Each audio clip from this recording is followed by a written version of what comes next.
Et ça, ce genre de choses, tu peux pas le faire en thérapie brève. C'est impossible. Il faut du temps. Il faut du temps déjà au niveau relationnel, le fait que la personne elle apprenne à te connaître, qu'elle apprenne à voir, qu'elle peut entrevoir de la sécurité dans les échanges que l'on a, et qu'elle peut éventuellement, à un moment donné, imaginer que faire confiance est une possibilité. Bonjour et bienvenue sur le podcast. Alors, cette fois-ci, on va discuter avec Jimmy autour des troubles anxieux, un petit peu de PTSD, du cadre, de la posture. Vous allez voir, on est encore une fois parti un petit peu dans tous les sens. Et contrairement à d'autres podcasts où j'essaie vraiment de simplifier le discours, de poser des questions pour faire préciser à l'invité, pour que ce soit très compréhensible, vu que à la base, je m'adresse aux débutants et débutantes dans l'accompagnement. Ici, j'ai un petit peu moins fait ça, donc potentiellement, c'est peut-être un peu plus compliqué à comprendre. Je pense que ça va encore, hein, mais si vous avez des questions, n'hésitez pas à nous les envoyer à Jimmy ou à moi, ou à faire une recherche Google, du type par exemple, on n'a pas vraiment précisé l'induction d'Hellman, comment elle se faisait. Donc, n'hésitez pas à aller voir s'il y a des mots qui vous sont pas clairs, du genre spirale sensorielle, puisque vous n'avez pas été formé à l'Arche. Pareil, posez-nous des questions, posez des questions sur le groupe de débutants sur Facebook. Je mets le lien pour tous ceux qui voudraient le rejoindre. Et encore une fois, j'ai fait les notes du podcast, j'ai fait un résumé, donc pareil, c'est dans la description. Vous pouvez y avoir accès. Et puis voilà, je vous souhaite une très belle écoute. Alors bonjour Jimmy et bienvenue sur le podcast Thérapie et Entrepreneuriat. Salut. Alors, on voulait aborder avec toi tes psychos Ouais. et on voulait aborder avec toi donc la psychopratique et ce que ça peut apporter à des accompagnants qui ne seraient pas psychologues, comme les hypnos, les coachs, etc. Mhm. Et comment les deux peuvent se rejoindre quelque part, parce qu'on s'était rencontrés sur la... Je vais en profiter pour faire la pub de la convention d'hypnose moderne. Allez, on s'était Exact. rencontrés sur la convention d'hypnose moderne 2022, Mhm. 2023. Et on a eu tous les deux un sujet sur le cadre dans nos interventions, Ouais, tout à fait. Ouais. qu'on avait abordé très différemment, Mhm. me semble-t-il. Et du coup, je me suis dit que ce serait cool de faire un podcast, vu qu'en plus, on va se revoir pour tous ceux qui voudraient venir à la convention Hypnose Moderne 2024 en avril. Ouais. Super convention que j'invite bien sûr tous les praticiens à venir parce qu'il y a vraiment du réseau à se faire. Il y a des informations à prendre, il y a des pratiques à rencontrer. C'est vraiment c'est top pour ça. Ouais, c'est très vaste. On passe de l'hypnose spectacle, rapide, etc., à de l'hypnose dentaire, douleur, là, des interventions sur l'anxiété, sur le deuil, sur beaucoup de choses différentes. Ouais. Ça va être très, très chouette. Donc, Jimmy, toi, donc, tu es psycho, tu Ouais. es sur Paris, tu es hypno Mhm. aussi, Voilà. et ta spécialité, ça va être quoi? Les anxiétés, Bah, j'ai pas de spécialité. On va dire que j'ai une grosse majorité de patients qui sont plutôt des gens qui ont des syndromes de stress post-traumatique, Ok. avec bien sûr des troubles anxieux et bien sûr des patients qui ont des troubles anxieux sans forcément avoir ce genre de problématique. Donc ça, c'est le gros, vraiment le gros de ma patientèle. Euh, après, parce que c'est vrai qu'on pose souvent la question si je fais de la thérapie brève ou pas. En fait, j'en fais bien sûr, mais j'en fais très peu. Vraiment, ça doit être 10% de ma pratique. Quand tu dis thérapie brève, Quand tu j'ai l'entends thérapie comment ça? brève, alors c'est quand par exemple quelqu'un qui vient pour une préparation à un examen, par exemple, tu vois. Quelqu'un qui vient parce qu'il vient juste pour traiter une phobie. Euh, Tu vois, ce genre de choses-là. Voilà. Donc des sessions qui vont durer allez, sur une, deux, trois, quatre séances grand max. Donc c'est ce que j'appelle de la thérapie brève. Enfin, je dis grand max, ça peut aller jusqu'à même 6 7, hein, mais je veux dire, Oui, mais voilà, c'est un accompagnement qui dure pas en fait en général. ok. Est-ce que tu fais une différence aussi dans ce que tu abordes? C'est-à-dire, est-ce que, par exemple, tu fais de la préparation, un examen, des choses comme ça, est-ce que tu bosses vraiment les symptômes ou tu vas aller aborder des choses plus profondes, tu vois ce que je veux dire? Bah, c'est dur à dire parce que en fait, je peux pas dire que je travaille sur le symptôme. C'est bizarre pour moi d'entendre ça, même si je le comprends. Ouais. Et je peux pas non plus dire que je vais chercher des choses profondes parce que sur une séance, enfin, tu vois, c'est dans le relationnel que ça se crée tout ça.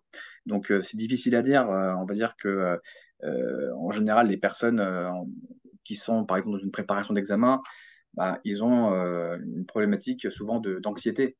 Mm. Et c'est ça c'est sur ça qu'on va travailler en vérité. Donc, ça peut aussi bien finalement ressembler à ce que je peux faire avec les gens qui vivent des troubles anxieux que ça peut ressembler. Enfin, c'est difficile de répondre à la question pour moi, tu vois. Ouais, trop généraliste. Je Mm. te demandais ça parce que tu sais, j'avais entendu que pour différencier un peu ce que les hypnos faisaient de la psychothérapie, Mm. c'était sur quoi ils travaillaient, tu vois. Est-ce qu'ils allaient creuser des problématiques plus profondes, Ah euh, oui. type cause, type des choses comme ça, ou est-ce qu'on restait vraiment sur... Bon, sur une préparation en examen, ça va être plutôt du cognitivo-comportemental ce que je vais faire. Mhm. Après, il est pas dit qu'à un moment donné, euh, quelque chose, enfin, voilà, une émotion ressorte et qu'on puisse travailler sur une régression à la cause à ce moment-là, parce que c'est ce qui se propose à ce moment-là. Et puis, bon, après, je sais pas, c'est peut-être les gens que j'ai rencontrés qui étaient comme ça, mais ceux, pour le peu que je vois en thérapie brève, ils n'avaient pas particulièrement des problématiques plus profondes, quoi, tu vois. Donc, bien sûr, après, on peut regarder un peu tout le monde et on aurait tous quelque chose à travailler. C'est vrai. Mais bon, voilà, en tout cas, vu que le cadre dans lequel ils viennent, de toute façon, on ne va pas bosser autre chose, sauf si, au cours des premières séances, la personne se rend compte au cours voilà, de son propre discours qu'il y a beaucoup de contradictions, beaucoup de paradoxes et que finalement, ça l'amène à d'autres problématiques qui sont liées peut-être à des événements traumatiques, tu vois. Et là, bah, peut-être que ça se transformerait. Mais bon, bah, jusqu'à aujourd'hui, j'ai jamais eu ça, quoi. Ok. Donc, quand tu fais pas de thérapie brève, tu fais Hein. des thérapies comment? Alors, en fait, moi, je suis plus dans une perspective d'une psychopratique, ou de la psychothérapie, en gros, et qui se base sur le terme. Quand je dis sur le terme, c'est que c'est pas du court terme, c'est plutôt du moyen long terme, à savoir, c'est du minimum 6 mois, et ça peut aller jusqu'à 2, 3 ans. Ok. Après, il y a des cas exceptionnels, bien sûr, hein, ça existe toujours, mais en général, c'est ça. Donc, quand les gens viennent, en fait, bon, j'ai quand même une bonne moitié qui viennent du bouche à oreille, par le bouche à oreille. Du coup, bah, ils savent à quoi s'attendre, ils viennent voir, ils viennent pour ça. Et puis, l'autre partie, ils la découvrent au sein de la séance euh, et finissent par s'engager dans cette direction ou pas. Tu vois, j'ai eu le cas récemment, là, dans la semaine, où une personne venait pour un syndrome de l'intestin irritable. Elle voulait du traitement, en gros, symptomatique, type hypnose médicale. Moi, je lui ai dit, bah, moi, je ne travaille pas comme ça. Et elle voulait me voir moi, je ne sais plus pourquoi. Et je lui ai expliqué comment je travaillais. Je dis, voilà, dans quelle direction ça va aller. Donc, à un moment donné, c'était pas assez clair pour elle dans la mesure où, tu sais, il faut vivre les choses. Pour elle, l'hypnose, elle avait fait 8 séances dans sa vie en 10 ans. Bah, en plus de 10 ans même. Donc, forcément, elle a une idée de l'hypnose qui est plutôt de type passif. Ce qui n'est pas un mal en soi, c'est juste une façon de travailler. Donc, je lui ai dit, écoutez, on va travailler ensemble. Et puis vous déciderez à la fin. Et à la fin de la séance, elle m'a dit, OK, je comprends mieux ce que vous vouliez me dire. Effectivement, je comprends mieux maintenant ce qui pourrait me faire du bien. Je comprends mieux ce que vous pouvez me proposer. Donc, je vais y réfléchir. Et donc, elle m'a quand même pris un rendez-vous pendant 15 jours, tu vois. Et on verra. Mais tu vois, il a fallu ça, alors qu'à la base, elle était venue vraiment dans une optique de ce qu'on appelle de la thérapie brève. Je vais venir faire une séance ou deux grands max, travailler sur le symptôme et pour, je sais pas, ne plus avoir de douleur, etc. Je dis, non, mais moi, je ne travaille pas sur ça. Je te dis ça pourquoi? Parce que c'est la première chose qu'elle m'a dite, mais au fur et à mesure de son discours, m'a balancé pas mal de choses, comme quoi elle avait fait une TS, comme quoi elle était en dépression, qu'elle a vu un psy pendant 10 ans quand elle était plus jeune. En bref, tu vois, donc le déroulé faisait que, bah, enfin, moi, je peux pas travailler comme ça, c'est pas possible. Donc voilà, c'est des exemples qui fait que parfois les gens découvrent dans cette première séance que bah, le travail va se faire sur au moins une dizaine de séances, voire même beaucoup plus. Ok.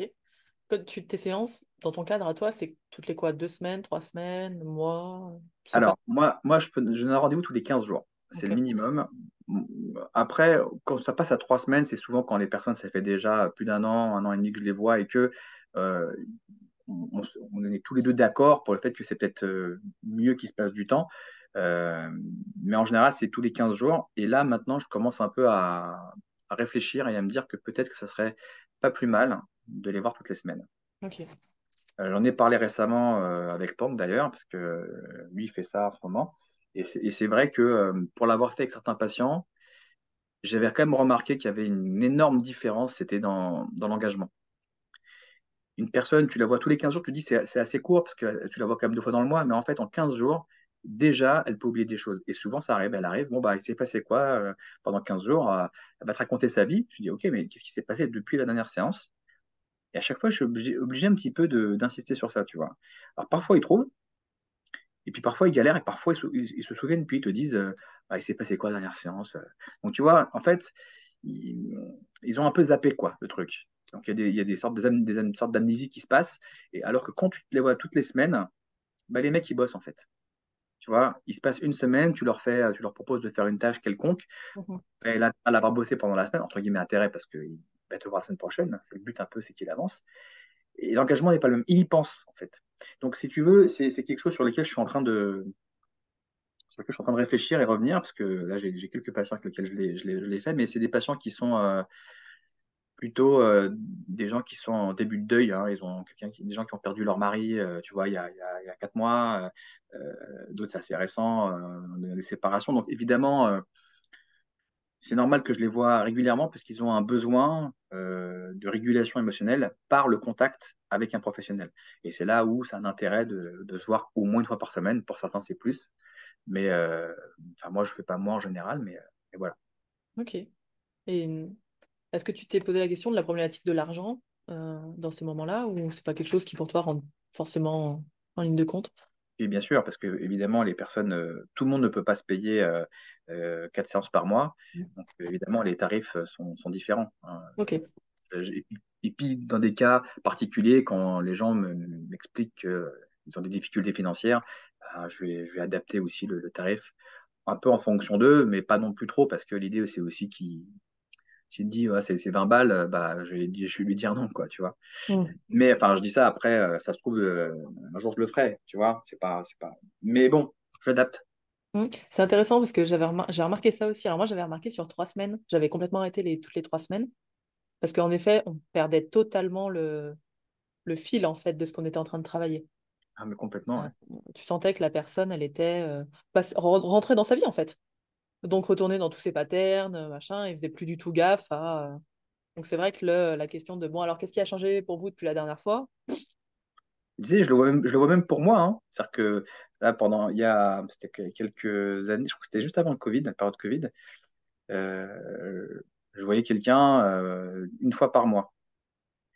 Et ça me convenait. Mais en fait, avec le recul, parce que maintenant c'est différent, mais avec le recul, mais c'est vrai, je foutais rien pendant un mois. Je réfléchissais le jour même où j'avais fait la séance, un peu le lendemain, et puis hop, c'était fini.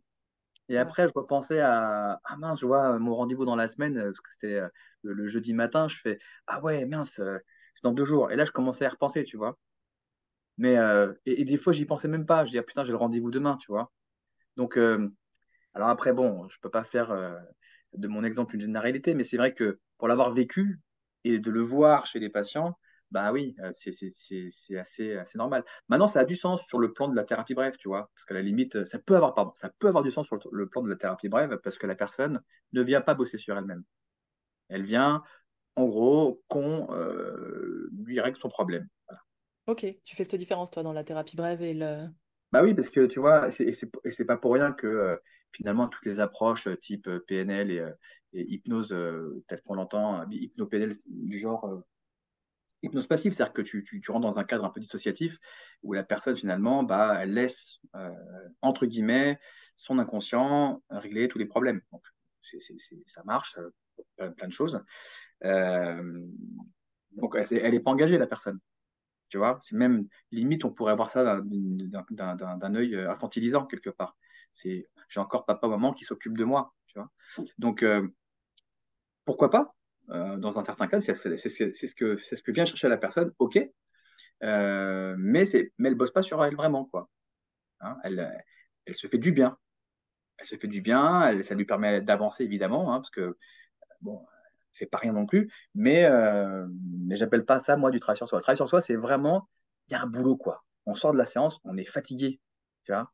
Euh, et la séance peut durer autant une demi-heure qu'une heure et quart, t'es flingué, quoi. Parce que t'es bombardé de questions, que t'es bombardé de devoir répondre aux questions qui sont pas toujours simples. Ça épuise. Regarde, ne serait-ce que dans une discussion avec des amis, quand tu as un pote ou une copine qui commence un peu à te poser des questions un peu plus poussées, tu sais, assez rapidement, ça saoule, quoi. Tu vois? Bon, parce que ça fatigue. Alors, des fois, on n'a pas envie aussi, mais même des fois, quand on a envie, ça fatigue. Oui, oui, en effet. Donc, voilà. Et ça, tu ne le retrouves pas trop dans l'aspect thérapie brève. Et c'est pas non plus ni le cadre ni le but, je pense. Intéressant. Donc, pour parler spécifiquement, on va prendre un exemple. Toi, tu bosses sur les troubles anxieux et SSPT. Comment tu, comment tu bosses là-dessus, toi? La question hyper large, merci. Alors, là, on parle de deux choses qui sont liées, mais qui sont quand Ouais, même différentes, hein, parce prends que c'est celui que tu pas. veux. Bon, je parlais des troubles anxieux parce que c'est quand même hyper fréquent. Alors, troubles anxieux, qu'est-ce qu'on appelle troubles anxieux? C'est toutes ces personnes qui vont euh, vivre énormément de stress, qui vont avoir des problématiques d'insomnie, qui vont peut-être faire des crises d'angoisse, qui, en tout cas, ils vont vivre beaucoup d'anxiété. Mhm. Donc, je résume à mort le truc. Il peut y avoir aussi de la symptomatologie du type phobie, dont il ne parle pas forcément, il t'en parle plus tard. Voilà, bah, j'ai phobie d'un peu de tout, des araignées, des avions, de ce que tu veux, etc. Et, et quand ils viennent avec cette problématique, en fait, il y a un problème lié à l'hypervigilance. Ok. Et nécessairement, cette hypervigilance, elle est née à un moment donné, bien sûr, de quelque chose, mais moi, je ne vais pas m'occuper de ce quelque chose pour l'instant parce que je veux que la personne puisse en fait se rendre compte qu'elle qu'elle peut faire quelque chose, elle, de la rendre en gros compétente, tu vois. Et ça crée de l'espoir, ça le nourrit, ça régule les émotions. Et tout ça fait que moi, je l'accompagne en fait dans cette progression à mieux se connaître et mieux se comprendre. Et du coup, bizarrement, on n'a pas besoin de faire grand-chose en fait, hein. Ce que j'appelle moi en fait le travail d'hypnose que je peux faire, c'est ça va se passer plus sur quelque chose d'actif. Je donne un exemple. Celui qui vit des troubles anxieux, donc il fait de l'hypervigilance. Donc on peut imaginer que son attention, elle est complètement éclatée, quoi. Elle part dans tous les sens. Donc, ce dont la personne a besoin, c'est d'apprendre à refocaliser. Mhm. Donc, on va commencer à faire ça. Elle va apprendre à focaliser. Pas à focaliser dans le sens où je vais te faire une embrouille pour que je te mette en transe, etc. Non, je vais t'apprendre d'abord à ce que tu saches fixer un point tout en restant présent. C'est pas que tu rentres dans tes pensées. Non, je veux que tu restes là avec moi. Alors en général, j'utilise beaucoup les bougies parce que ça aide énormément à maintenir l'attention sans partir dans les pensées. Parce que c'est ça, ça bouge une flamme. Alors qu'un point peut facilement repartir dans ses Mhm. pensées comme on le fait naturellement quand on est fatigué, par exemple, hein, avec le regard à l'horizon. Mais par contre, je vais lui parler. Donc, je vais lui parler pour deux raisons. La première, c'est déjà pour l'informer. Et la deuxième, c'est pour aider son processus attentionnel. Parce que toute seule, c'est hyper difficile quand tu n'as jamais fait, surtout quand tu es anxieux, de rester concentré sur un point. C'est pas habituel. Donc, je vais lui parler, mais je vais pas lui dire n'importe quoi. Mon but, c'est pas, entre guillemets, de l'hypnotiser, tu sais, même si, bien sûr, évidemment, ça aide le processus, mais c'est de lui expliquer ce qu'elle est en train de faire. Je suis plus dans l'instruction, tu vois. Je dis, voilà. Donc, tu vois, là, tu es en train de fixer un point. Et quand on fixe un point, comme on le fait, comme tu le fais là maintenant, en fait, physiologiquement parlant, et automatiquement, ça entraîne à ce qu'un certain nombre de processus de pensée s'estompent, voire même s'arrêtent. Donc, évidemment, elle le constate, tu vois. Mais pour l'aider, je sais pas, je vais lui sortir plein de trucs. Je peux lui dire, par exemple, tu vois, j'aimerais que tu focalises sur ce point de la même manière que tu le fais, par exemple, quand tu regardes un bon film. Et en fait, il n'y a plus que le film quand tu le regardes, il n'y a plus que ça, en fait. Mhm. Et je donne plusieurs exemples comme ça, et je finis par lui donner les exemples par exemple, de ce qui la gêne dans la vie. Par exemple, ses pensées négatives. Et tu vois, quand tu es dans tes pensées négatives, c'est pareil, tu es focus dessus. Bah, j'aimerais que tu regardes en fait ce point-là de la même manière, jusqu'à ce qu'il y ait comme un tunnel entre ce point d'attention et toi. Donc, une fois que je lui explique ça, la deuxième chose que je lui explique, c'est, tu vois, tous les exemples que je t'ai donnés là, euh, tu es dans la focalisation spontanée. Ça se fait tout seul. Et pourquoi je te raconte tout ça? Parce que là, ce que tu es en train de faire, c'est de la focalisation volontaire. Tu es en train de créer une compétence. Donc, là, tu vois, c'est plus la même chose. Effectivement, elle apprend à être attentive. Ok. Bon, après, c'est compliqué parce que fixer un point, c'est quand même pas hyper fun, quoi, tu vois. Le truc le Donc, pour plus. donner. Non, mais c'est vrai, donc c'est pas évident. Mais, tu vois, c'est un moyen de le faire. Alors, je suis pas obligé de passer par là, hein, je peux passer Ouais. par d'autres méthodes. Mais ça, c'est juste pour reprendre le point de base, en fait, chez les troubles anxieux. Et en fait, ce qui se passe, c'est que je cherche à créer de la compétence, en fait, chez eux. Ok. Voilà. Et l'hypnose, en fait, te sert à apprendre ces compétences ou à les réapprendre volontairement, en tout cas. Exactement, Ok. exactement. Donc, on n'est Et pas du alors, tout sur une hypnose, genre, en tout cas pour l'instant, de règlement de symptômes, apaiser les émotions, machin et tout, mais vraiment t'es en train d'apprendre à faire ça parce que ça te servira dans ta vie de tous les jours. oui, parce que, mais en fait, le fait de faire ça, ça crée une compétence qui est inconsciente. Tu peux pas te dire, allez, je mets en place ma compétence. C'est comme quelqu'un qui ferait, je sais pas moi, du karaté. Il peut pas faire ou pas faire du karaté quand il se bat. C'est impossible. Une fois qu'il a appris, il fait quoi? Il fait ce qu'il sait faire. Même s'il a un petit niveau, bah, il fera ce qu'il sait faire. Et ça se fera naturellement, en fait. Donc c'est un peu pareil. C'est-à-dire qu'à un moment donné, alors bien sûr, c'est qu'une compétence parmi d'autres, hein, que je fais travailler, comme la compétence à distinguer ce qui est de l'ordre de l'automatique et du volontaire chez lui. Ça peut passer par plein d'exercices complètement différents. Euh, et en expliquant que la compétence de base sera la focalisation. Et après, il y a la compétence aussi, par exemple, à la stabilité de son attention. Et c'est pour ça que je vais essayer de cumuler un maximum, en fait, de tâches d'attention pour que, à un moment donné, le fait d'être attentif ne soit plus un effort, mais rentre dans ces, entre guillemets, automatismes. Ok. Et ça, c'est quelque chose qui peut te prendre plusieurs séances de... Ah bah oui, bah après, ça dépend des gens. Il y a des Oui. gens qui sont, entre guillemets, doués, d'autres beaucoup moins. Il y en a qui sont bosseurs, d'autres beaucoup moins. Enfin, c'est comme tout, tu vois. Mais ce qui est sûr, c'est que à un moment donné, bah, ça, effectivement, les gens te disent, ne serait-ce que dès la première séance, ils vont te dire, non, mais c'est cool parce que là, je me rends compte qu'en fait, je suis capable de faire quelque chose.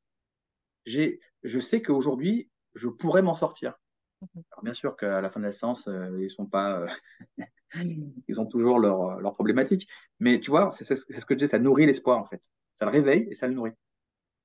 Et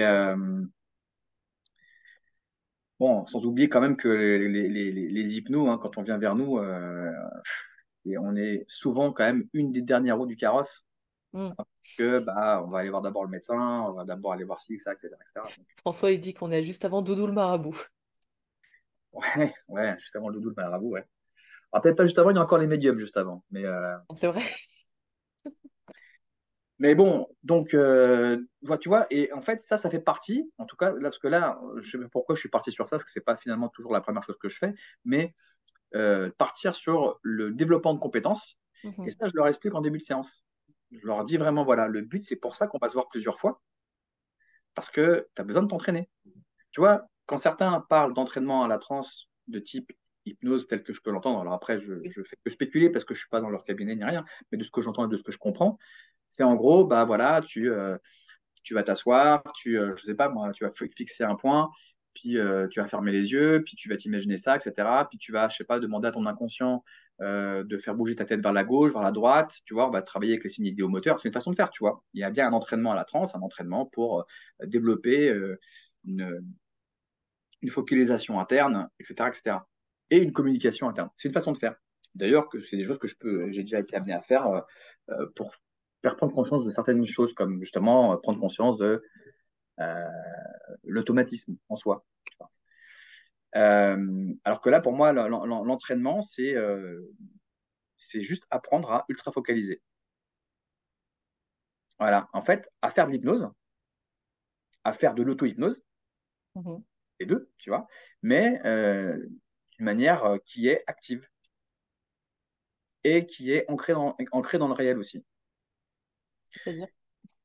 Bah, si tu veux, quand tu fixes un point, c'est réel, c'est devant toi. Quand je sais pas moi, quand tu observes la façon dont tu respires, c'est du réel, c'est du concret, c'est du tout de suite, c'est du maintenant, et c'est du tout le temps en plus, tu vois. Je rentre pas forcément dans quelque chose qui pourrait être extraordinaire, qui peut être une bonne approche aussi, hein, mais c'est du réel, c'est du maintenant. Et je pense à ça aussi parce que je pense beaucoup aussi aux gens qui sont très dissociés, tu vois, dans les cas des SSPT, etc. Donc, c'est, je me rappelle, je voyais une personne il y a quelques années et qui avait vu un hypno qui avait une bonne renommée et tout. Puis elle avait des sacrés trucs à bosser, quoi, tu vois.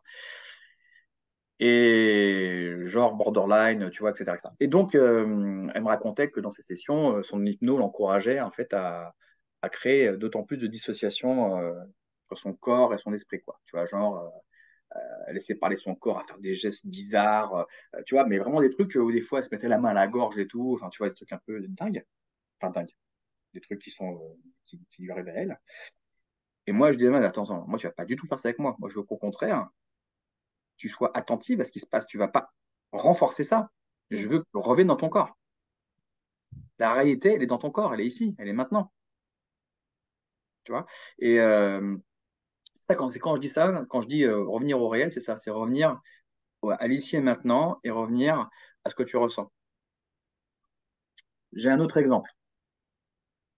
Là, c'est une personne qui est plutôt dans un cas de SSPT, avec trouble anxieux, bien sûr.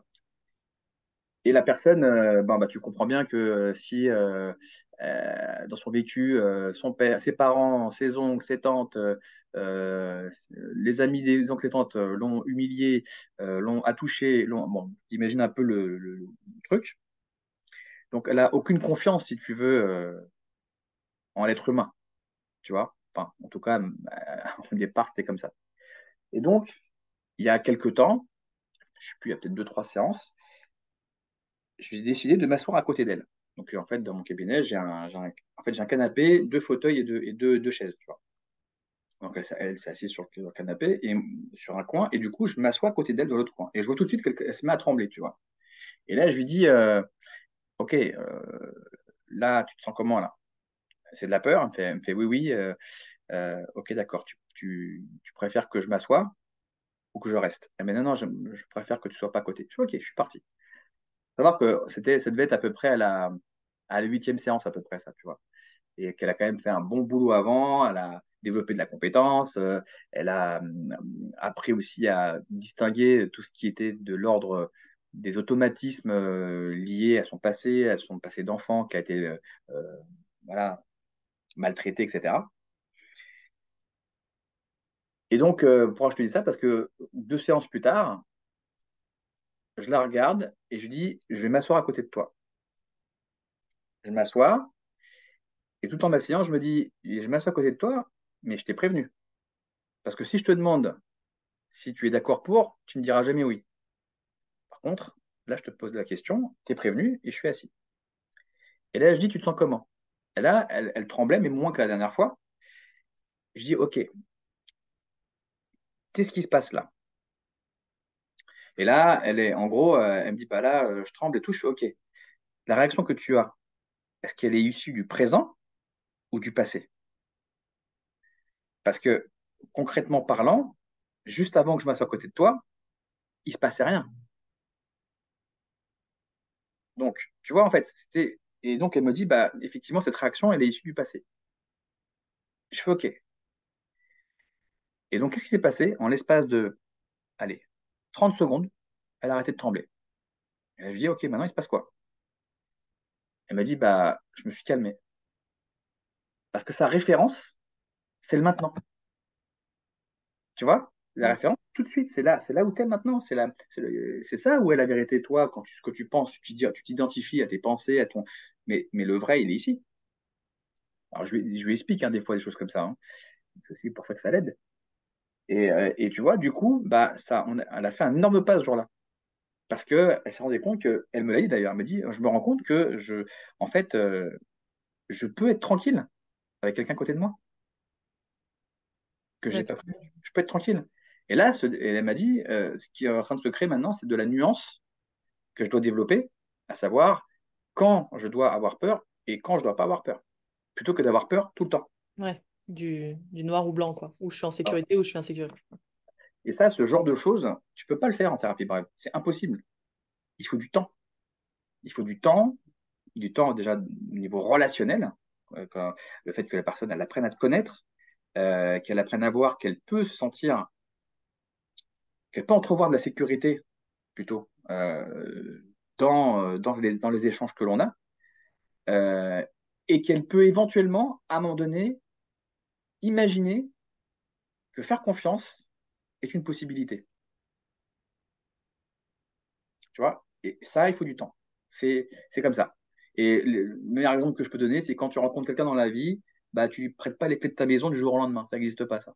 Ou alors, euh, ou alors tu es très riche et Et tu es tu t'en fous. joueur. Ouais. Voilà. Mais non, ça n'existe pas. Non, avant de le faire, bah, les amis, tu les vois, tu les revois, tu fais des tests sans forcément vouloir les tester. Déjà, tu commences à lui prêter un bouquin, tu vois s'il te le rend, c'est des trucs à la con, tu vois. Bah ouais. Mm. Donc, bah, pourquoi que les patients, ça serait différent? Et c'est même pire parce que justement, à la base, il y a zéro confiance, quoi. Hein. Pareil, hein, toi, demain, tu as un pote, je sais pas, moi, qui te fait un sale coup, il vient pas à un rendez-vous, ça fait chier, quoi. Tu vois? Et qu'en plus, il t'a pas prévenu et qu'il te dit pas pardon. T'es un peu dégoûté quand même, tu vois. Tu lui en veux un peu. Tu peux t'en foutre, mais en général, tu lui en veux un peu quand même. Et puis, il te le refait une deuxième fois. Euh, ok, deux fois, pas trois. Trois, si, ah bah, c'est fini, il n'y aura plus. Après, ça dépend des gens, hein. Il y a des gens, c'est la première fois, c'est fini, hein. Mais Ouais. pour voir qu'un peu, tu vois, dans la vie, c'est un peu comme ça que ça fonctionne. Et avant que tu refasses confiance à ton pote, et c'est ton pote, il va s'en passer du temps, jusqu'à ce que tu aies le temps de voir que vraiment, il est maintenant fiable et qu'il vient tout le temps à ses rendez-vous, à l'heure en plus, tu vois. Mhm.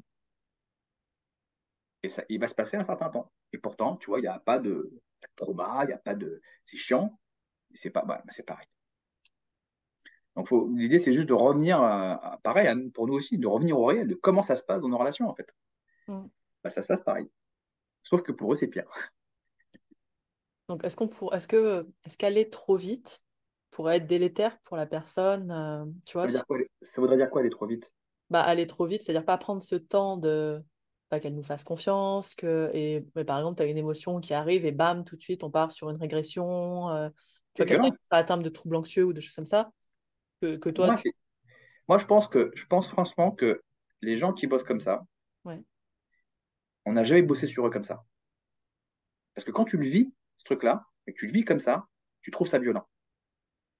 Tu peux après te cacher derrière, ah là là, c'était super, parce que derrière, peut-être que ton hypno t'a fait des belles suggestions de bien-être, ce que tu veux, Mhm.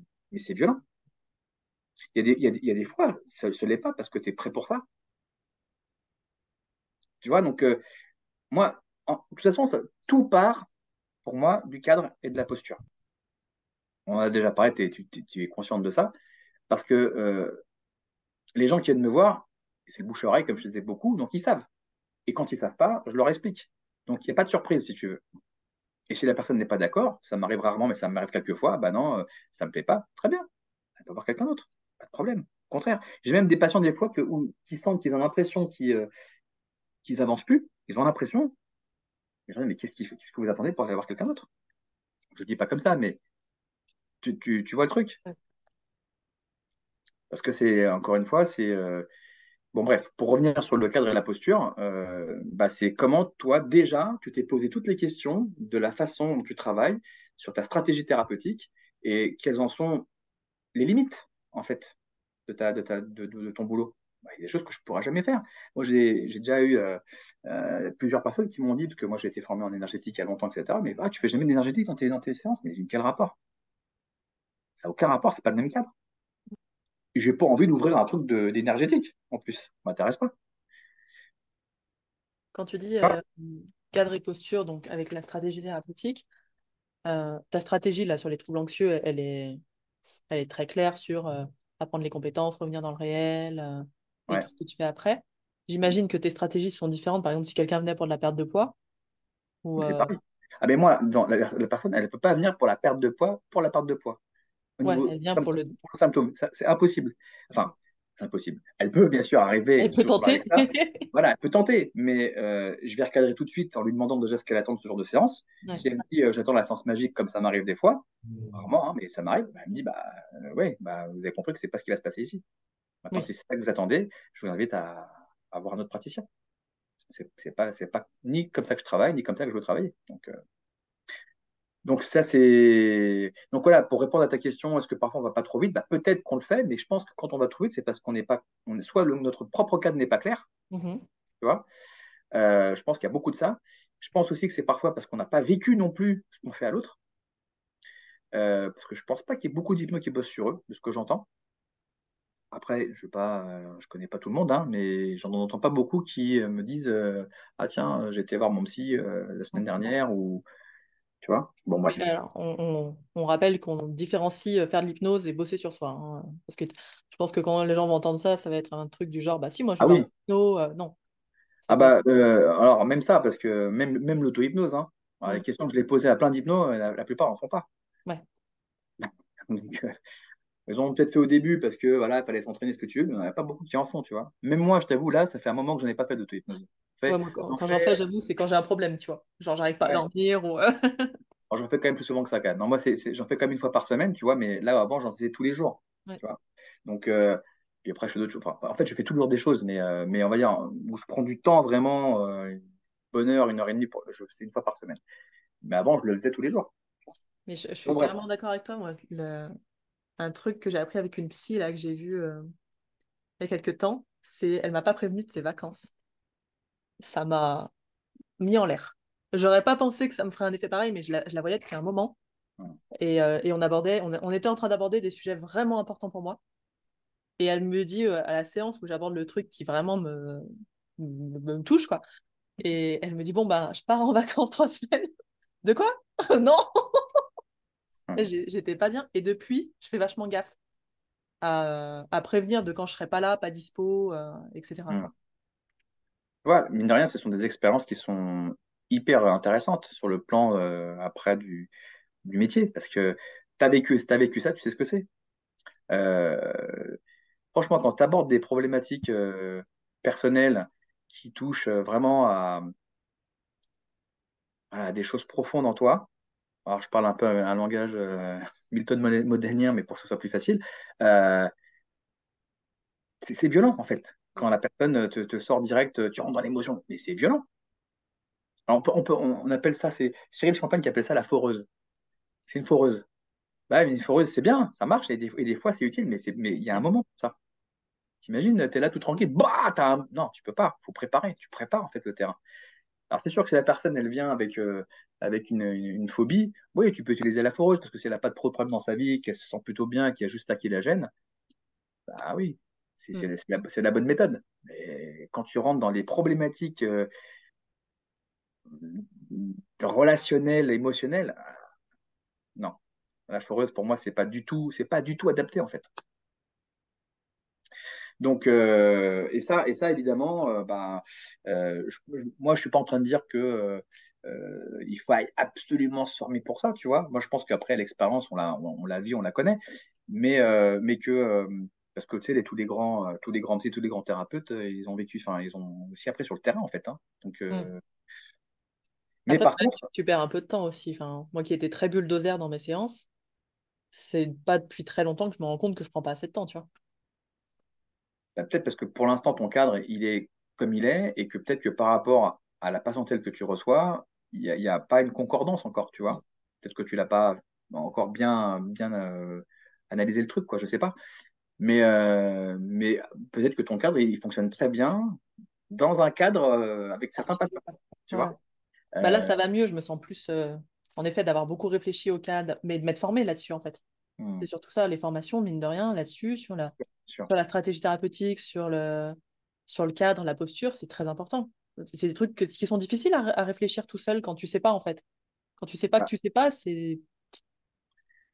c'est pour ça que c'est quand même mieux d'avoir un superviseur Oui. bien formé, parce que je parle pas des superviseurs qui ont jamais pratiqué. Moi, je parle des superviseurs qui ont, je sais pas, au moins 10 ans, 10 ans de bouteille derrière minimum, quoi, tu vois, qui sont capables de pouvoir. ou moins t'orienter. Mais bon, oui, après, voilà, c'est sûr qu'on en revient toujours à la même chose, hein, c'est évidemment. Parce que, encore une fois, c'est toujours la notion de délimitation de notre pratique, savoir ce que tu t'autorises à faire, ce que tu ne t'autorises pas à faire, ce que tu sais, ce que tu sais que tu es capable de dire et de ne pas dire. Donc, et tout ça, ça va entrer aussi dans la façon dont tu vas questionner les gens, dans la façon dont tu vas recevoir les réponses, et donc dans ta stratégie, en fait. En fait, c'est logique ce que je dis. Je pense même que enfin, quelqu'un qui va m'écouter là, il va se dire, bah oui, évidemment.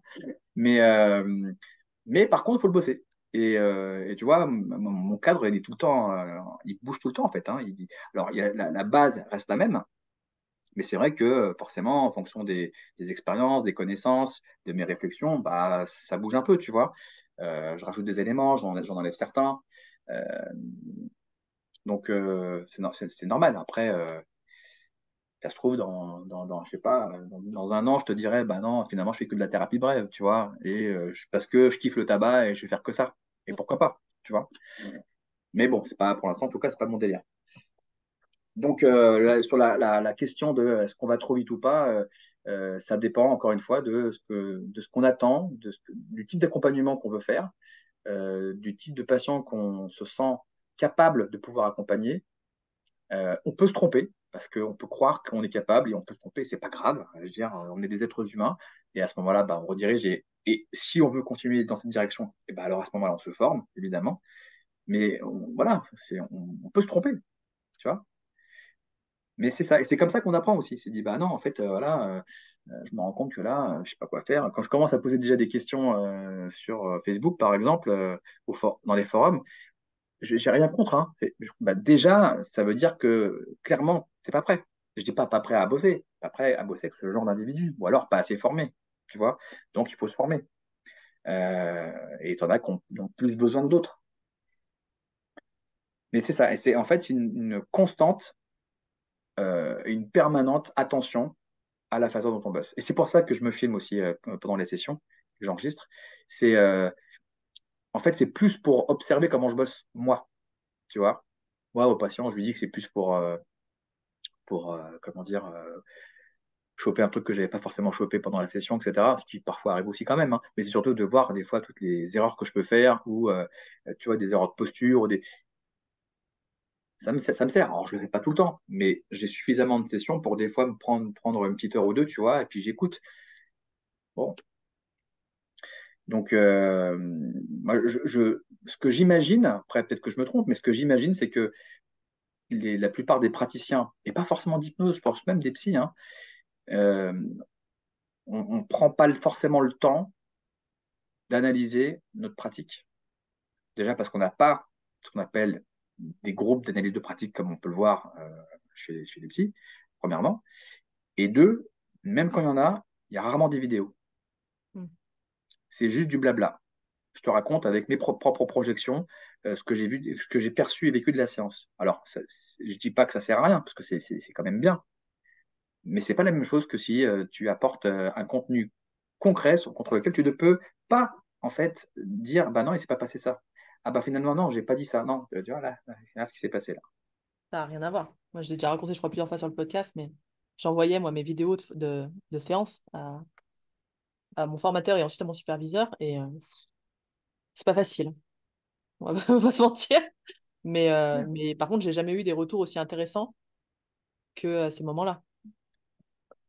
Ouais, je pense que c'est ce qui manque peut-être, en tout cas chez nous, chez les hypnos, c'est ce qui manque, c'est d'avoir des personnes qui ont vraiment de la bouteille, qui sont compétentes, très compétentes, pas qu'en termes d'expérience, mais aussi en termes de connaissances, et qui sont capables de créer voilà, des groupes comme ça d'analyse de pratique avec des vidéos à l'appui. On peut pas être 50 parce que sinon on n'a pas le temps. Mais puis, je sais pas, moi, on est par exemple, je sais pas, moi, 4 5 et puis bah, ce jour-là, ça sera seulement une personne dont on analysera la session, tu vois. Tout à La fait. session d'une heure qui va durer peut-être 3 heures en décortiquage. Bon, ça c'est le truc qui peut manquer, quoi, à mon sens. Après, peut-être que ça existe, hein, mais je n'ai jamais vraiment entendu, quoi. Moi, je faisais un peu de supervision comme ça aux gens, mais c'est vrai que ça te prend. En fait, je le faisais en. Tu sais, je regardais la vidéo et je faisais des audios de retour, mais ça te prend énormément de temps pour une seule personne, c'est dommage. En effet, j'avais jamais pensé au côté groupe. Faudrait que quelqu'un lance ça. Écoute, Jimmy, vas-y. Ouais, ouais. Bah, moi, je me sens pas forcément compétent pour faire ça. Je pense vraiment aux gens qui ont, quand je te disais 10 ans, c'était le minimum, mais en fait, je pense aux gens qui ont vraiment 20 ans, 25 ans de pratique, tu vois, voilà, c'est des tueurs à gages, quoi, tu vois, façon de parler. Alors, ça veut pas dire que forcément, on est moins bon qu'eux, mais l'expérience, quand même, elle joue. Euh, donc, je sais pas. En tout cas, c'est une idée qui m'a souvent traversé l'esprit. Je voulais revenir sur les troubles anxieux, parce que c'est ça que tu Ouais, voulais vas-y, vas-y, ouais, faire. ouais. Tout à fait. J'allais y revenir sur le. Ça, c'est sur le volet, on va dire, hypnose dont j'ai parlé, tu vois, Ouais. quand je leur parle d'entraînement à la transe et tout. Et après, tu as tout le volet basé sur le questionnement et surtout le questionnement des concepts. Ça, c'est hyper important, parce qu'en fait, la plupart des gens ne se rendent pas compte des mots qu'ils emploient. En soi, en vrai, on s'en fout, parce que quand on parle, bah, on ne se pose pas la question de ce que vraiment pense l'autre, parce qu'en général, ça fonctionne bien. C'est vrai. On emploie tous des termes avec notre subjectivité, mais jamais on s'interroge sur ça. Ben, on n'a pas le temps, puis on n'avait pas envie de le prendre le temps. Ça va, on parle d'amour, c'est bon. On sait ce que Ah, c'est ça que va. l'amour, c'est bon. Mais oui, donc tu vois, c'est des exemples. Bon.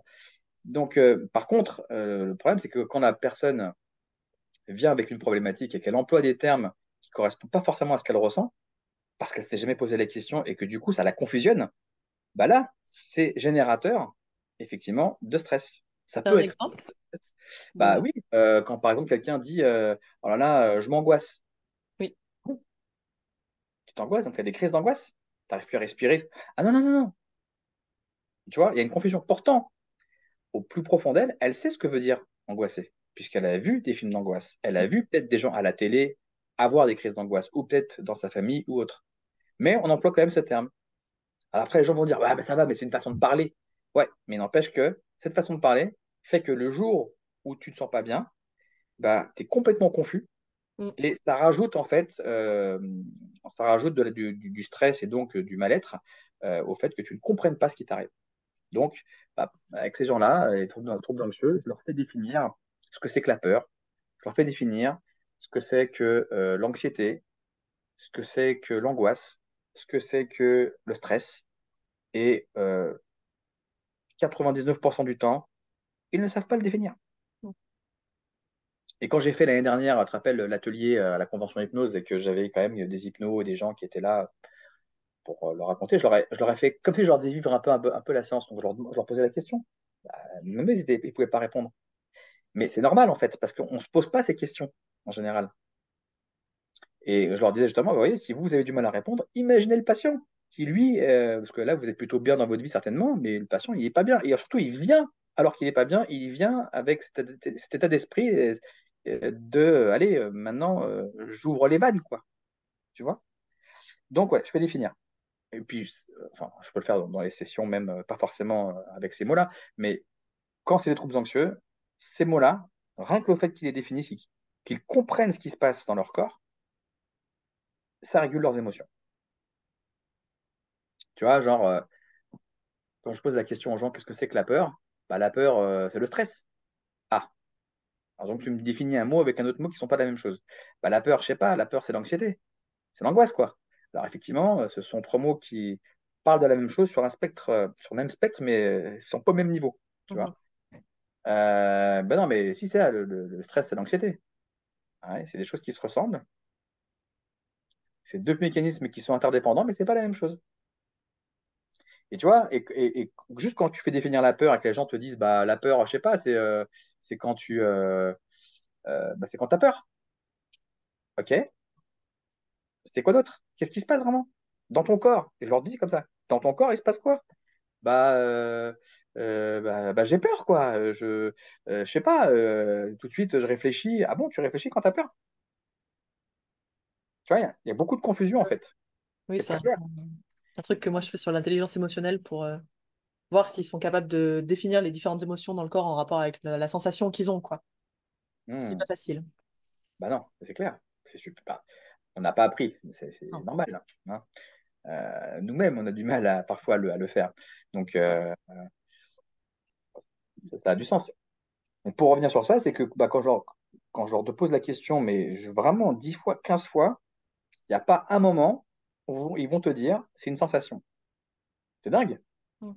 Tu vois à quel point il y a, alors, soit aucune idée sur le concept, qui n'ont pas réfléchi, qui a souvent pas de rapport avec leur corps, tu vois. Et quand juste tu leur dis, bah, c'est juste une sensation déjà à la base, une sensation qui est intense. C'est ça la base. Et qui est intense face à quoi? Bah, je sais pas, j'ai peur, quoi. Bon, j'exagère un peu le trait, mais c'est vrai que c'est quand même souvent ça.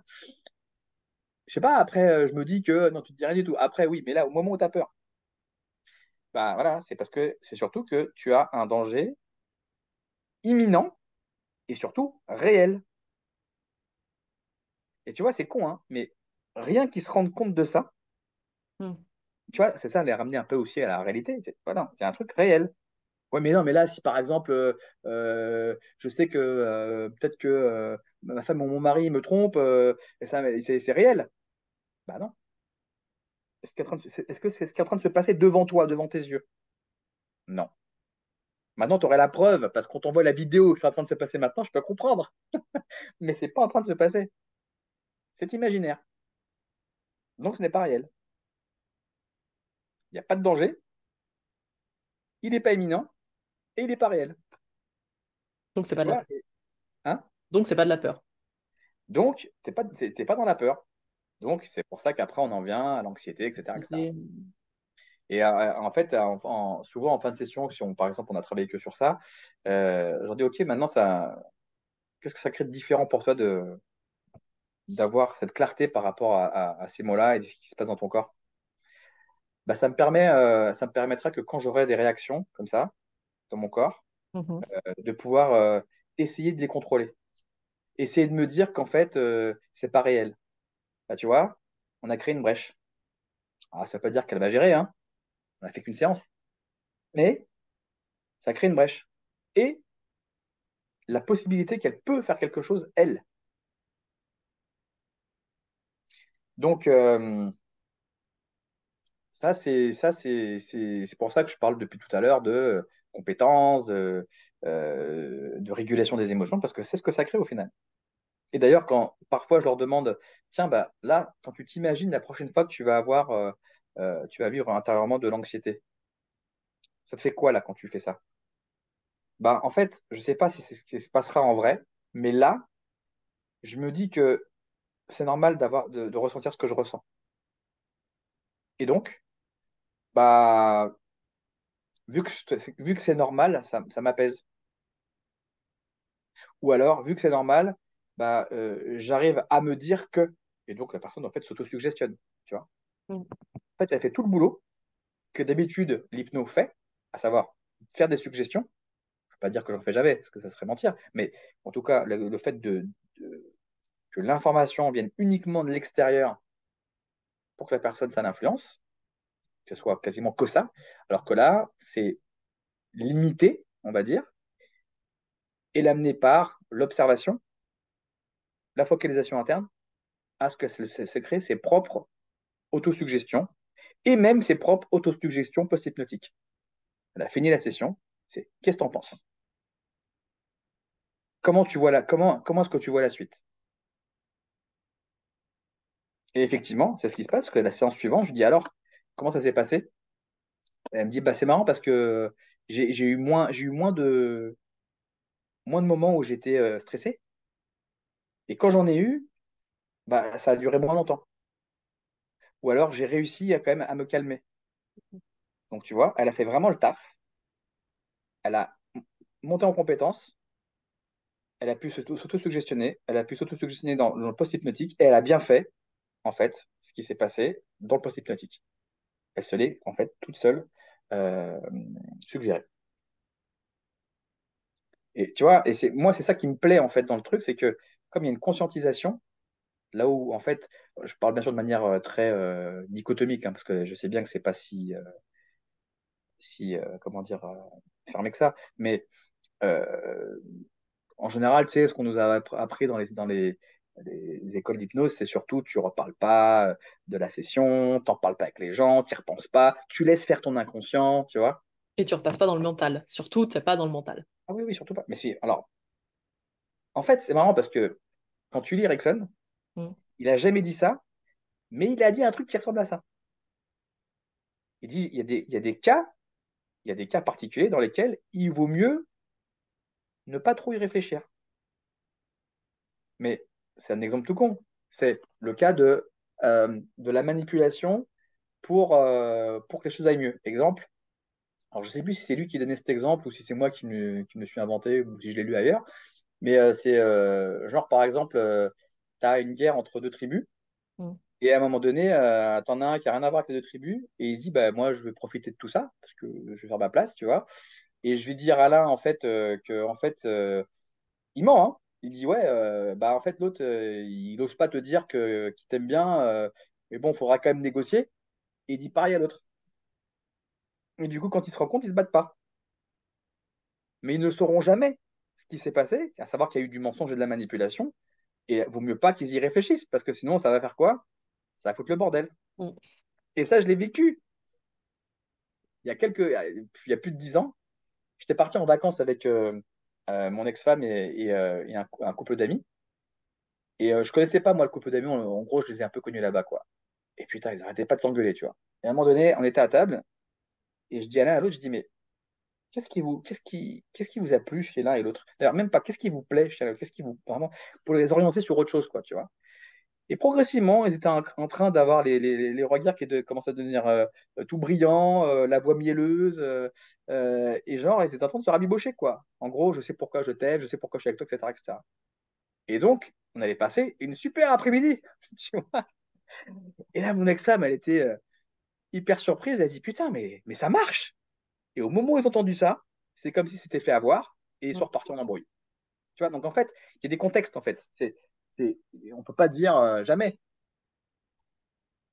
Mais après, bon, ça dépend aussi de ton cadre de travail, mais en soi, quand on rentre dans la psychothérapie, tu peux pas être dans la manipulation et dans le mensonge ou ces choses comme ça. C'est pas possible. Alors peut-être dans la thérapie de rêve, parce qu'effectivement, tu vas jamais la revoir, etc. Et encore que, c'est pour ça que j'adore l'approche hellmanienne, c'est qu'elle est très honnête, en fait. Tu expliques les choses, tu dis les choses. Tout est clair, en fait. En ericksonien, c'est le snake. Je te dis sans te dire. C'est même pire, c'est que je te dis qu'on va aller dans une direction et j'y crois en plus et je le fais pas du tout. Mm. Mais, mais bon, donc voilà. En gros, je sais plus ce que je disais, mais voilà.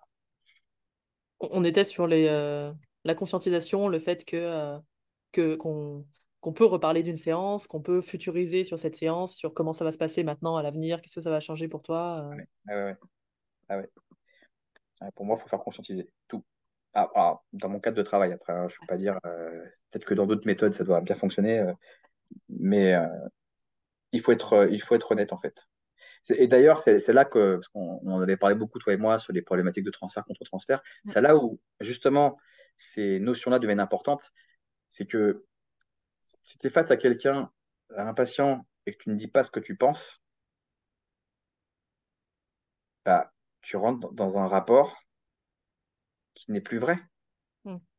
C'est censé être l'endroit où c'est le plus vrai possible pour la personne. T'imagines la personne qui a, justement, qui a eu des abus de confiance, etc. Non, tu es t'es en train de faire tout l'inverse.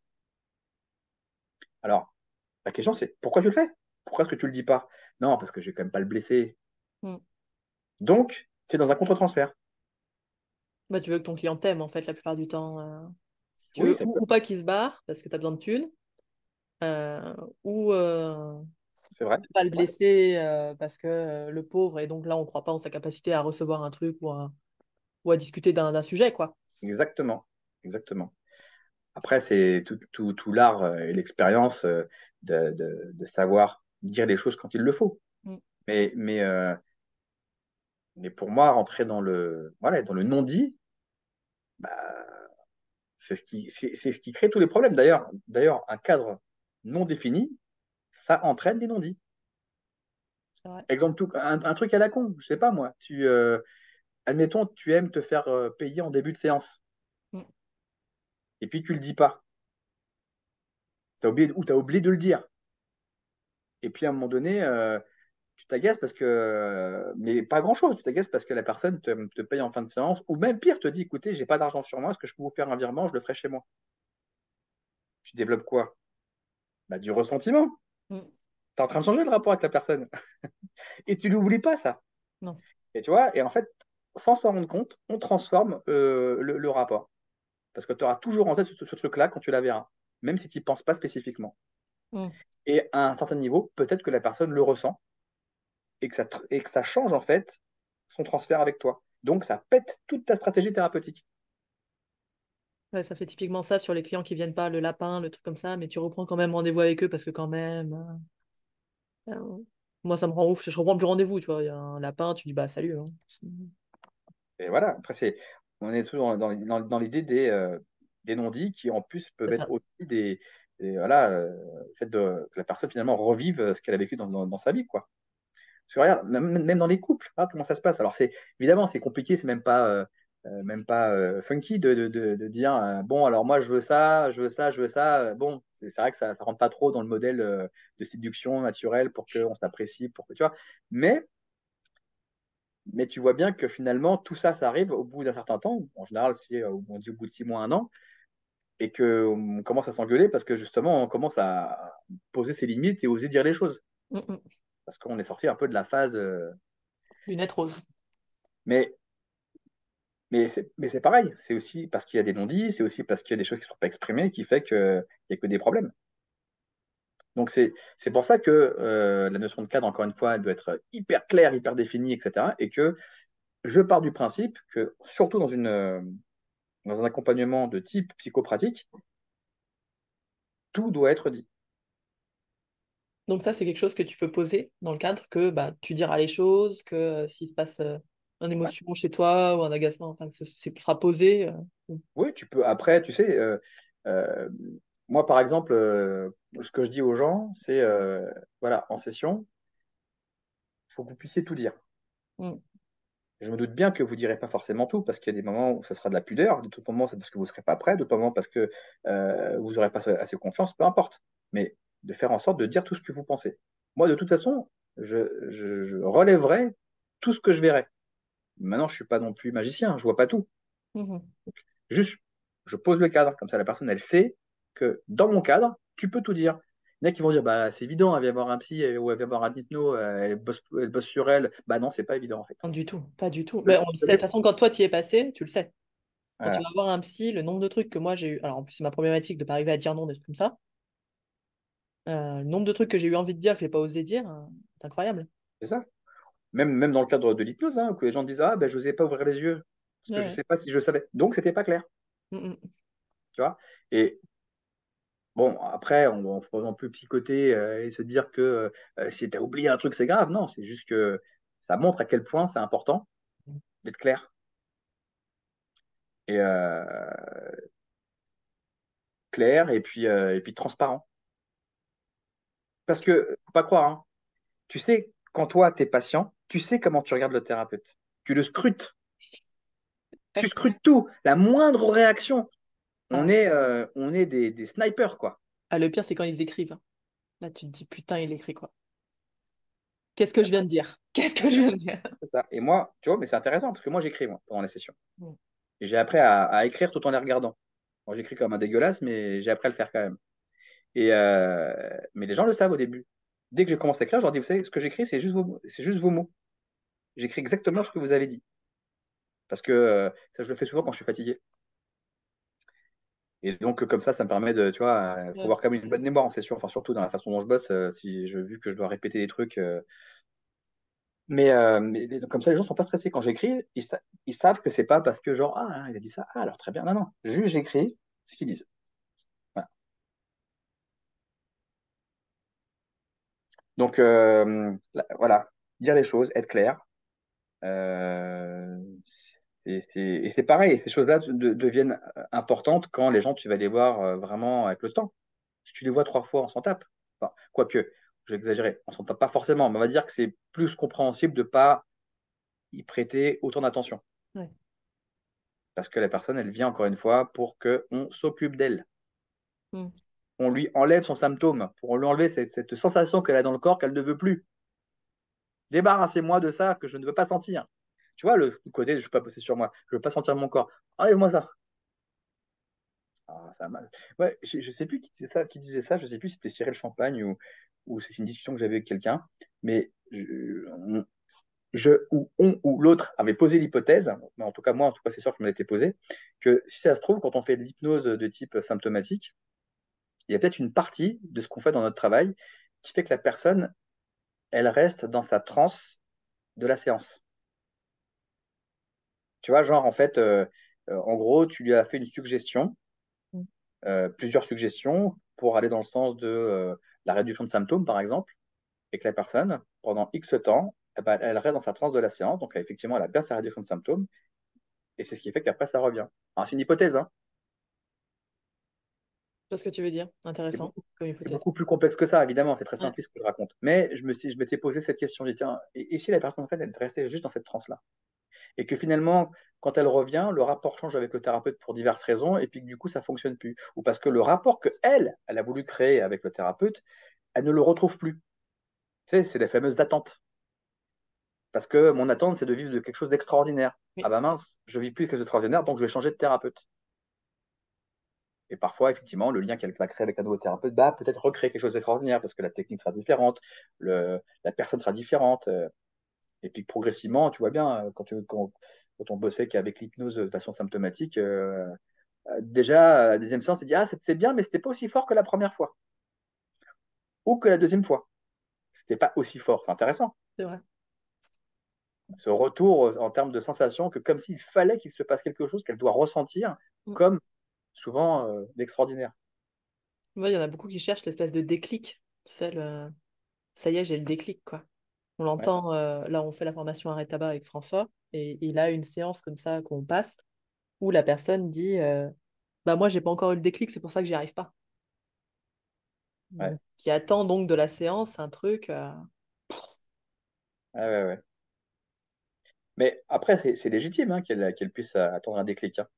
C'est juste que l'accompagnement qu'elle va avoir sur ce type d'attente bah, sera différent, quoi. Complètement. C'est pour ça que les protocoles, c'est compliqué, là, tu vois. Ah oui, tu tombes sur ce genre de personnes et tu as des protocoles, ouais, ça devient complexe. Mais, enfin, après, tu sais pas hein, comment les gens peuvent réagir. Puis on est quand même sur quelque chose de particulier avec le tabac. Mm. Bon. Mais moi, des fois, moi, souvent, moi, en fait, à toutes les séances, je leur demande ce qu'ils veulent qu'il se passe dans la séance. Tu veux qu'il se passe quoi? Oh là là, elle est dure cette question. En même temps, je suis pas magicien, hein. Tu veux qu'il se passe quoi? Bah ouais, j'ai déjà eu ça. J'aimerais avoir des déclics sur ça et ça. Ok. On n'est pas en train de travailler sur le déclic, ça n'a pas de sens. On bosse sur tout ce qu'elle m'apporte en session, je pose des questions, patati patata, puis à un moment donné, à la fin, elle te dit ah, j'ai compris ça et ça. Ok, est-ce que ça répond à la question que tu t'es posée au début de session, à savoir avoir des déclics? Ah oui, j'avais pas fait le lien, Mm. mais effectivement, c'est un déclic. Voilà, très bien. Donc, je pense que tu vois, même entendre le fait, je parle pas pour toi du tout, mais je pense qu'entendre pour certains qui bossent sur le symptôme, j'ai besoin d'avoir des déclics, ça peut poser un problème. Dis-moi, c'est dur, comme le lâcher prise, truc qui veut rien dire. Ça stresse de ouf pour un praticien. Enfin, en tout cas, moi, les praticiens que j'ai entendus, c'est le. Il faut que ma séance, elle soit incroyable, quoi. Ouais. Mais tu sais, après, enfin, parce que moi, autour de moi, j'ai quand même pas mal de gens qui sont dans les trucs énergétiques et tout, etc., PNL, trucs holistiques et compagnie. Et moi, j'ai rien contre, hein. On leur pratique vraiment en plus. Hein. Je sais qu'ils font du bien à des gens. Mm. Les gens sont contents. Mm. C'est le principal. Maintenant, il y a des gens pour qui ça fait pas forcément du bien, mais bon, c'est l'eau de la vie, qu'est-ce que tu veux. Hein, c'est comme ça. Et mais par contre, enfin, pas par contre, je veux dire, c'est vrai que tu peux très bien, pour moi, avoir un cadre de voilà, je fais une séance et je te verrai jamais plus qu'une fois. Je l'ai fait, pas Mm. moi personnellement, je l'ai vécu pour moi. Un jour, j'étais voir, il y a très longtemps, j'avais été voir une voyante.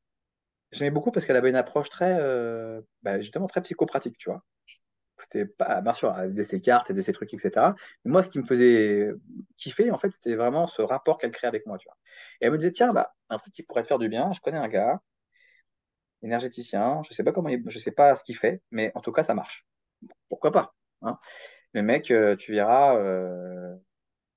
tu n'auras pas besoin de le voir 50 fois. Le mec, en général, tu le vois une fois ou deux, tu le vois plus jamais de ta vie. Bah écoute, si ça fonctionne, pourquoi pas. Donc j'y vais. Et le mec me dit en fin de session, bah, vous pouvez me rappeler si vous voulez dans 6 mois, si ça va pas mieux, etc. Mais normalement, vous ne devriez pas me rappeler. Et puis de toute façon, au pire, je vous verrai une deuxième fois, mais après, je vous reverrai plus.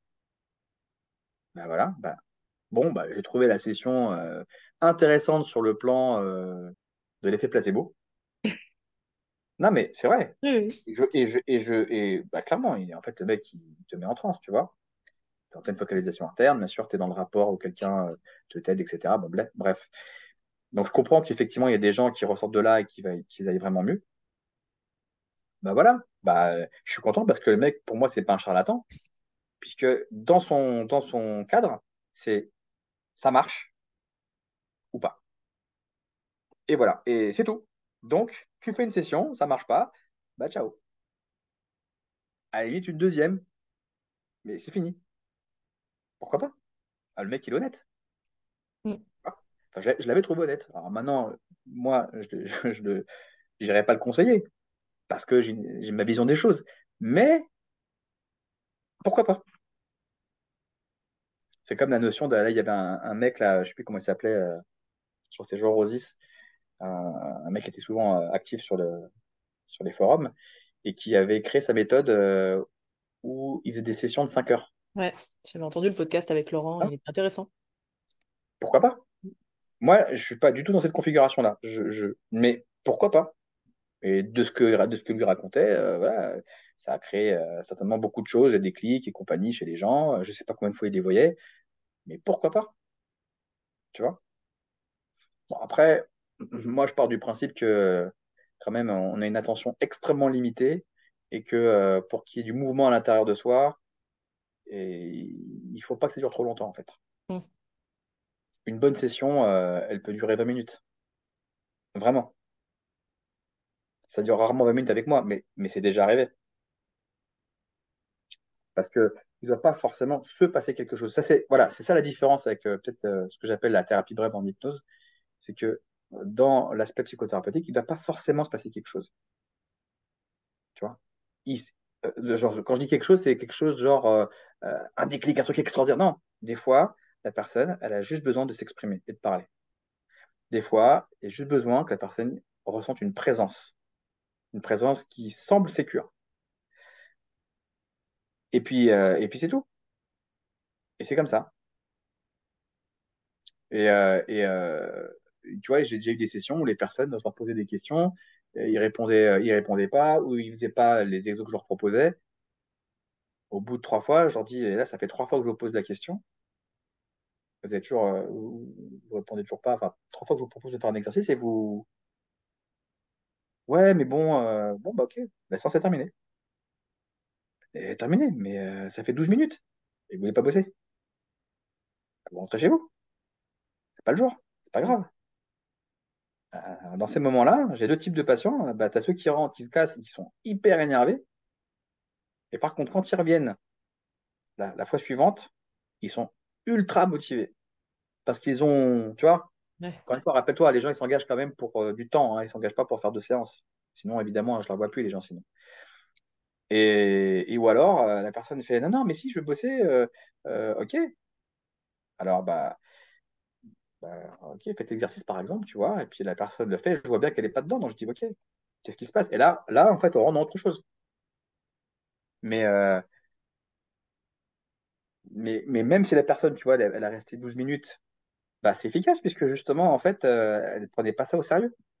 Ou d'autres personnes, parce que dans mon contrat, il est bien stipulé que, bah, comme tu connais, hein, dans le deal 50-50, tu dois faire ta part du boulot, à savoir répondre aux questions, etc., etc. Et que la personne est là, bah oui, mais moi je croyais que non, que oui, c'est vrai que j'ai un peu une idée du truc magique, pas magique, mais je sais bien que c'est pas magique, mais une idée que bah, c'est quand même vous qui allez m'aider, qui allez faire le travail. Ah ouais. Et vous vous rappelez du contrat que vous avez signé? Oui, oui, c'est vrai. Oui, c'est vrai. Ok, bah, vous allez réfléchir. Mm. Non, mais je suis prête là. Non, à la semaine prochaine, dans 2 semaines. C'est pas... Mais tu vois, et là, il s'est, entre guillemets, du point de vue de ce qu'on attend d'une séance, par exemple, type hypnose PNL, il s'est rien passé. Quelqu'un qui ferait de l'hypnose, il dirait, c'est quoi cette séance de merde? Il n'y a pas eu de transe, il n'y a pas de suggestion, pas eu de truc avec l'inconscient, enfin, tu vois. Alors qu'en fait, non, c'est une séance hyper efficace du point de vue de là où elle veut aller, la personne. Savoir grandir en elle-même. Parce qu'en fait, c'est ça aussi, c'est aussi j'ai pas dit, mais c'est aussi quel est le but de ta stratégie thérapeutique? Vers quoi tu vas?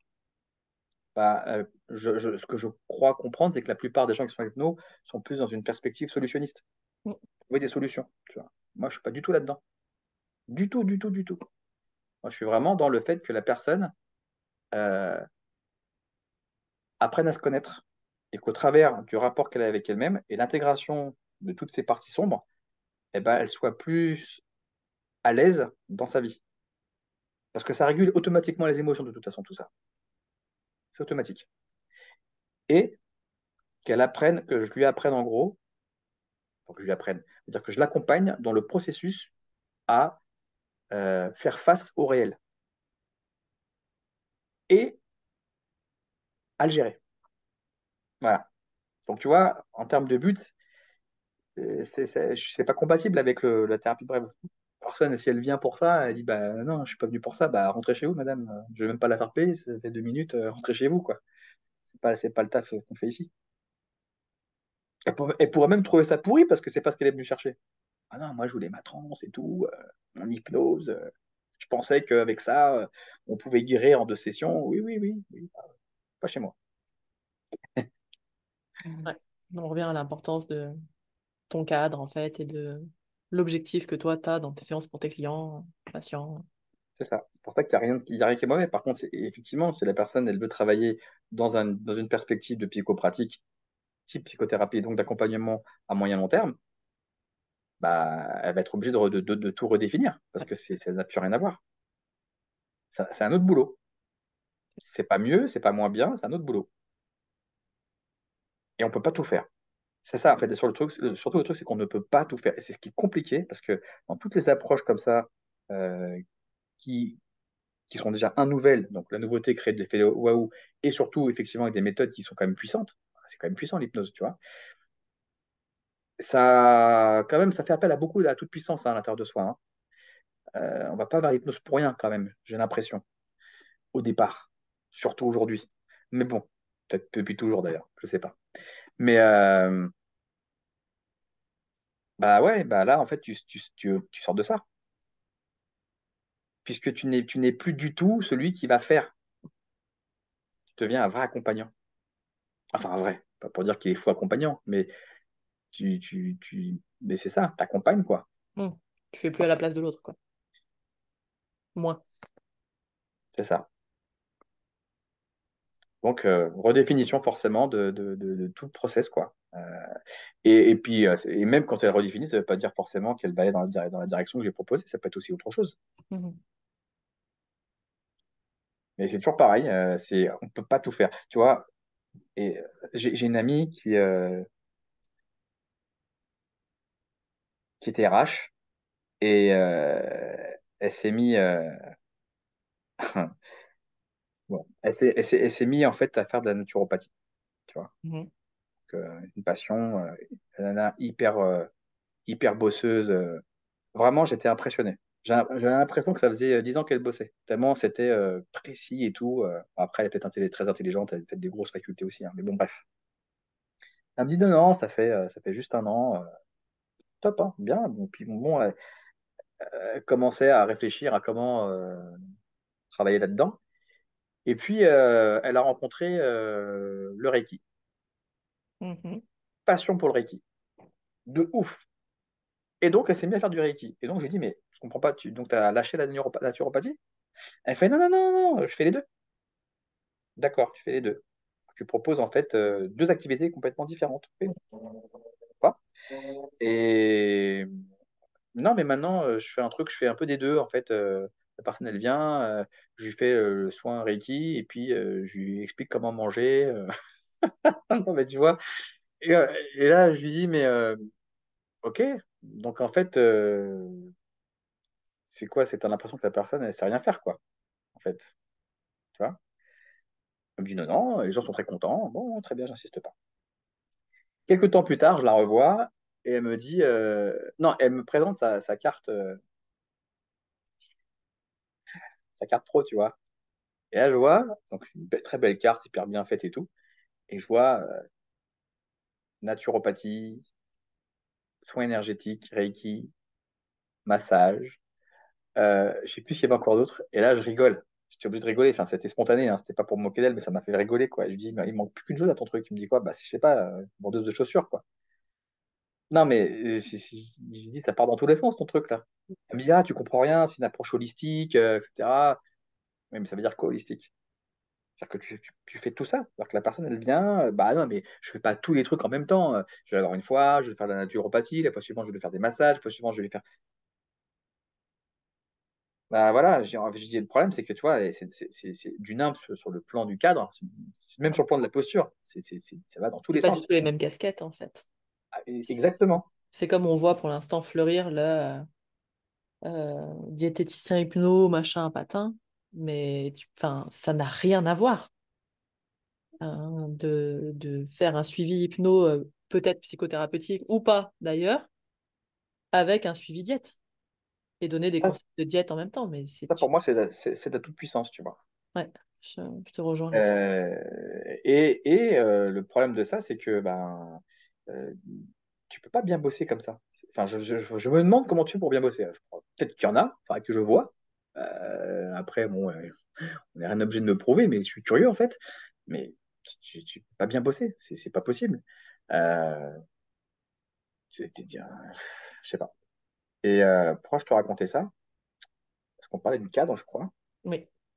Ah oui, de la redéfinition, etc. Et tu vois, j'ai essayé de lui expliquer, effectivement, en termes de casquette, parce qu'elle me posait la question aussi, hein, sinon j'allais pas l'emmerder. Mais bon, bah, elle a décidé de faire son truc comme ça, très bien, holistique et tout. Bon, ça passe. Mais tu vois, c'est ça, en fait, c'est que c'est encore ce truc de toute puissance où on pense qu'on peut tout faire. Non, on peut pas tout faire. Tu peux pas tout faire. Parce qu'à un moment donné, elle me disait, oui, parce que, oui, et elle me disait, et je donne du conseil. Alors, je dis, je comprends pas, en fait. Donc, à la fois, tu donnes du conseil, c'est ça, quand tu fais de la naturopathie, tu fais quoi? Ben, je donne du conseil. Ah, ok. Quand tu fais du reiki, tu fais quoi? Bah, je fais du soin. Donc, tu fais de la guérison. Donc, tu es guérisseuse ou tu es conseillère? Parce que c'est pas la même chose. Tu peux pas être les deux à la fois. Soit tu es guérisseuse et tu n'as pas de conseil à donner, tu guéris, point. Soit tu es conseillère, donc tu guéris pas. Tu conseilles. C'est ton taf, en fait. Mm. C'est marrant parce qu'il y a des gens qui arrivent à se dire, bah, si, je peux très bien conseiller, guérir en même temps, je peux très bien conseiller, guérir et puis te donner des conseils aussi. Enfin, tu vois, ils ne voient pas le côté postural, en fait, qu'il y a derrière, tu vois. Et puis tout ce que ça change dans le rapport avec l'autre, enfin, c'est Bien sûr, bien tout sûr. mouillé en fait. Et j'en ai rencontré plusieurs comme ça, tu vois. Bon, bref, sans rentrer dans le détail, c'est-à-dire que je pense que, tu vois, nous, si on est, qu'on soit hypno, ou même si, ou ce que tu veux, etc., et qu'on commence à entrer dans des optiques qu'on peut tout faire, bah, c'est là où, en fait, on fait nimp, quoi. C'est là où il y a obligatoirement aucune stratégie. C'est-à-dire qu'en gros, tu vas passer d'une technique à l'autre parce que, bah, je vais l'aider. Parce que bah, l'EMDR, ça n'a pas marché. L'hypnose a moins bien. Ça a marché une première fois ou deux, mais je vais lui faire de l'EFT. Et puis là, après tout, pourquoi pas lui faire une session de Reiki pour la rééquilibrer. Après, je passerai dans un système un peu plus basé sur du questionnement, par exemple. Tu vois, mais il n'y a aucune stratégie là-dedans. Il n'y a rien. Alors, je dis pas qu'il se passe rien, parce qu'il se passe forcément des choses en session. Mm. Mais bon. Donc voilà, en fait, tout ça pour résumer la chose, la perspective psychopratique, elle, pour moi, à mon sens en tout cas, elle nécessite vraiment de bosser sur les deux piliers que sont le cadre et la posture, et de manière régulière en plus dessus.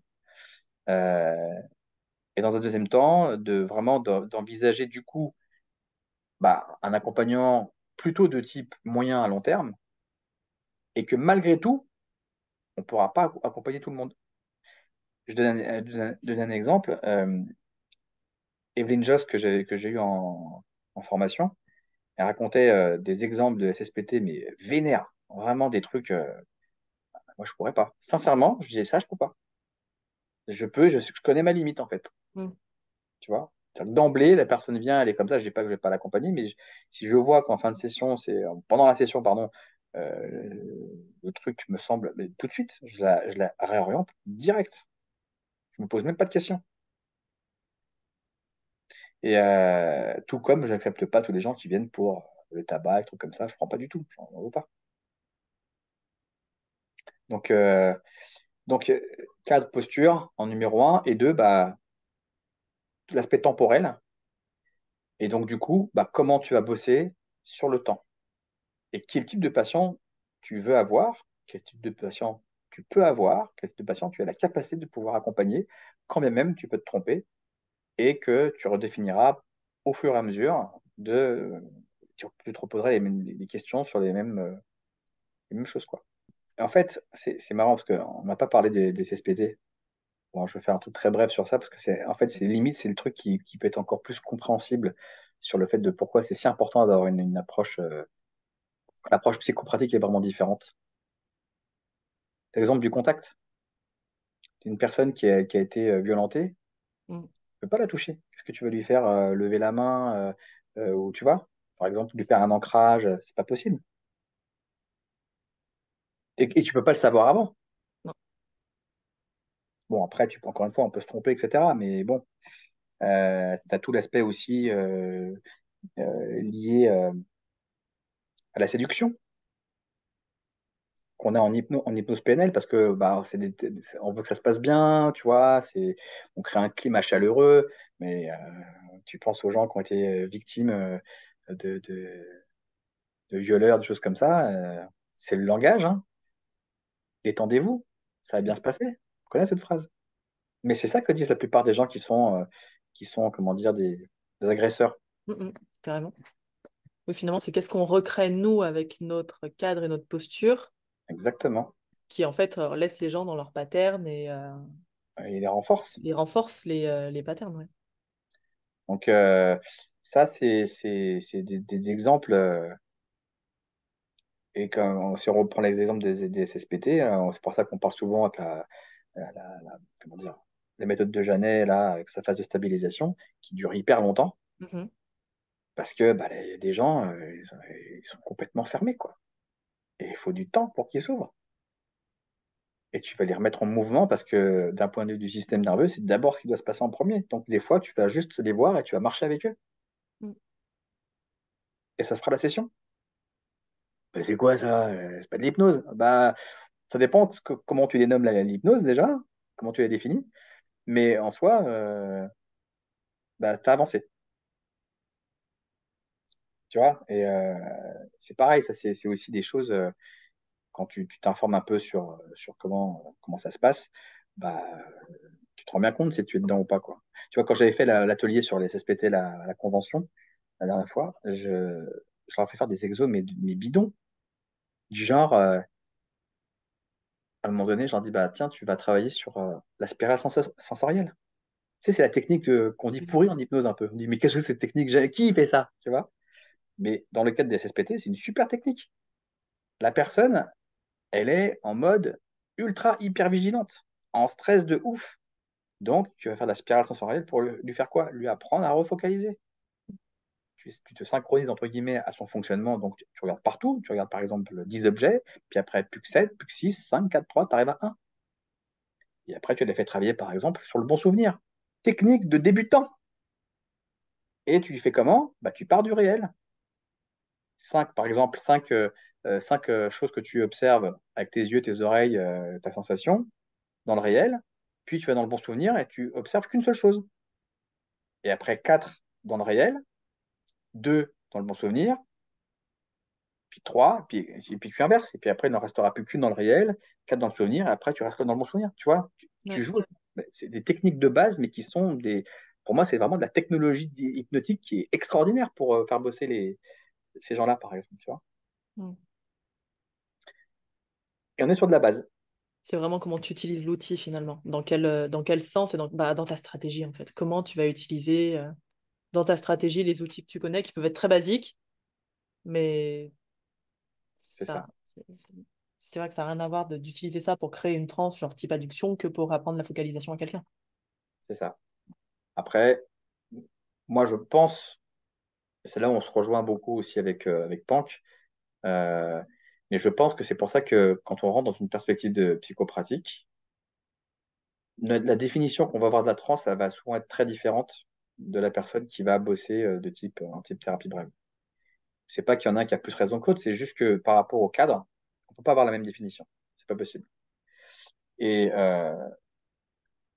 et là, bah, ça veut dire quoi? Ça veut dire que bah, si on va parler de trans, on va parler bah, des trans du quotidien, on va parler des trans régressives, on va parler etc., tu vois. Et nécessairement, donc, on deviendrait en psychopratique plus des explorateurs et des exploitants des trans du patient, Mm. au travers de questionnements, au travers de régression spontanée, au travers de... Mais plus trop vraiment de trucs où la personne, tu vas appliquer de la transformelle, enfin, de l'hypnose formelle, pardon. Ça veut pas dire que tu Ouais. n'en feras pas du tout, mais Tu vas pas utiliser la transe comme un endroit où changer, mais plus regarder les transes que la personne crée elle-même pour les deux, savoir. Ouais, les deux, d'accord. Ok. les deux, parce que la transe où la personne peut changer, c'est la focalisation. Ouais. C'est elle qui le bosse, comme je l'ai expliqué pour le trouble anxieux. Mm, mm. Donc, bien sûr que si, parce que dans ces moments-là, je peux lui poser des questions. Tout comme tu le fais quand tu fais ton truc, là, ericksonien ou autre, sans me moquer, hein, vraiment. Sauf qu'elle est là, elle a les yeux ouverts, parce que je leur explique aux gens dans la vie, elle a les yeux ouverts. T'as pas les yeux fermés. Je dis pas que c'est pas bien d'avoir les yeux fermés, hein. C'est juste c'est un détail. Tout en sachant que t'as quand même pas mal de gens qui ont des troubles anxieux, surtout dans les SSPT, qui ne veulent pas fermer les yeux. Mm. Ils flippent. Et quelque part pour eux, je crois que c'est signe, c'est plutôt signe d'ailleurs de, comme s'ils lâchaient le contrôle. Ils en ont besoin.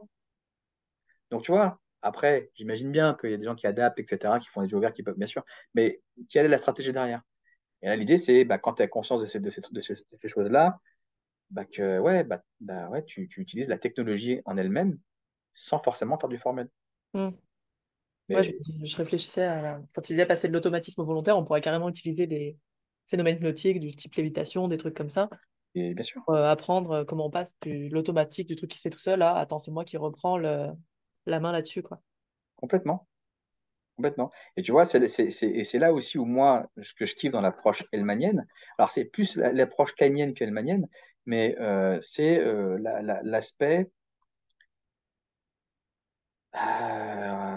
l'aspect clarté, l'aspect contrat. Pas contrat, on signe le contrat au début, dans le sens où c'est un contrat moral. Je te dis ce qui se passe tout le temps.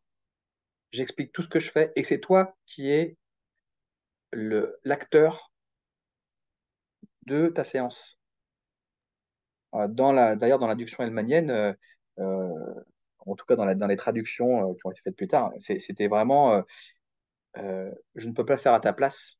Mm. Fais en sorte que ça arrive. Oui, C'est quand ils toi font qui fais. l'oubli, l'amnésie, c'est trouve le moyen de que les chiffres disparaissent à 97 ou un truc comme ça, quoi.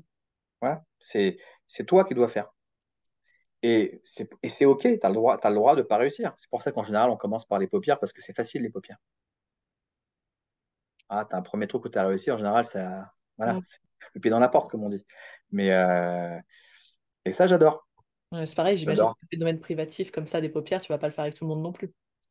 Bah, non, mais si je le fais, c'est quand la personne, par exemple, si je reprends sur la trouble anxieux, quand la personne a déjà vécu plusieurs choses, les concepts qu'on a travaillé, etc., Ouais. etc., bah, qu'à un moment donné, on va travailler sur ça et je vais dire, bah, c'est toi qui vas le faire.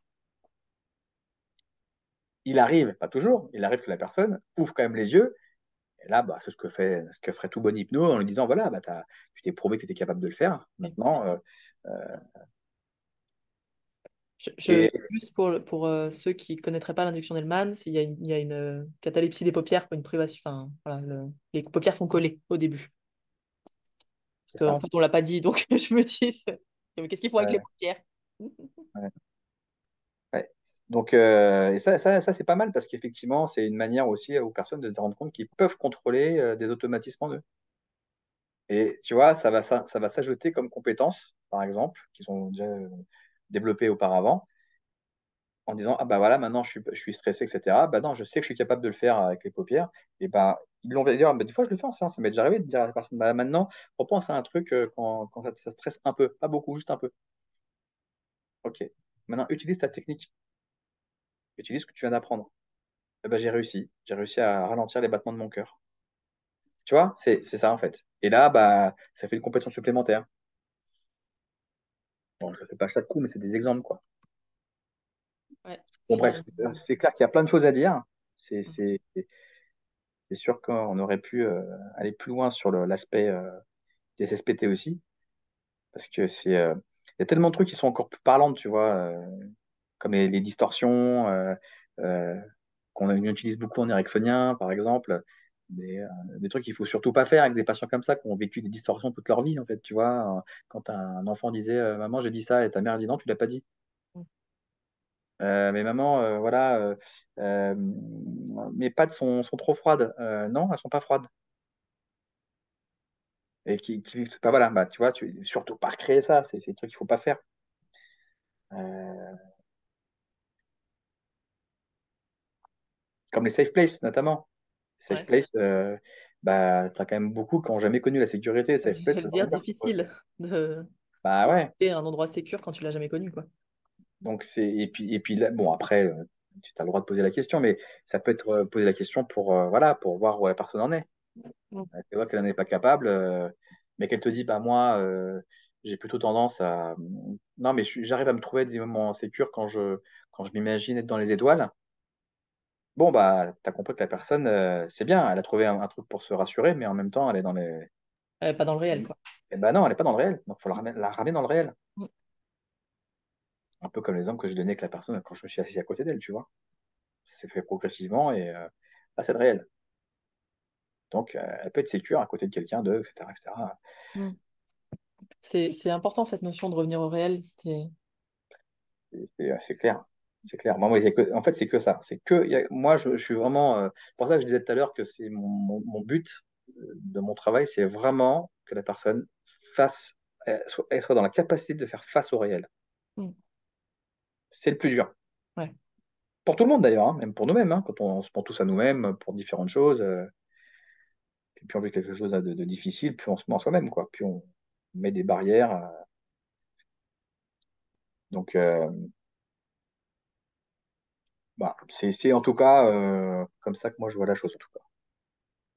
Finalement, j'ai l'impression que tu vises un peu plus l'autonomisation des gens que ce qu'on pourrait faire, nous, en hypnose, parfois, à faire à la place d'eux. C'est-à-dire que quand ils sortent, ils savent quand même un peu gérer eux-mêmes les choses plutôt que quelqu'un le fasse pour eux. On Je peut le voir dis. ça. Mais Ouais, je comprends. On peut voir ça comme ça, effectivement. Moi, j'ai du mal à le voir comme ça parce que le mot autonomie, ouais, je sais pas trop. Mais oui, c'est vrai que quand j'entends, bah tiens, l'ami en question qui avait 40 casquettes là, et qui me disait, c'est pour rendre les gens autonomes. Bah, non. Quand tu donnes du conseil, mm, tu donnes du conseil. La personne est autonome si tu as donné un conseil, tu ne la revois plus jamais. ça. Comme tu le fais avec tes potes, en fait, avec tes amis. Hein, quelqu'un qui arrête pas. À moins que tu sois dépendant au conseil, ça te saoule que quelqu'un te dise de quoi faire, quoi. Mm.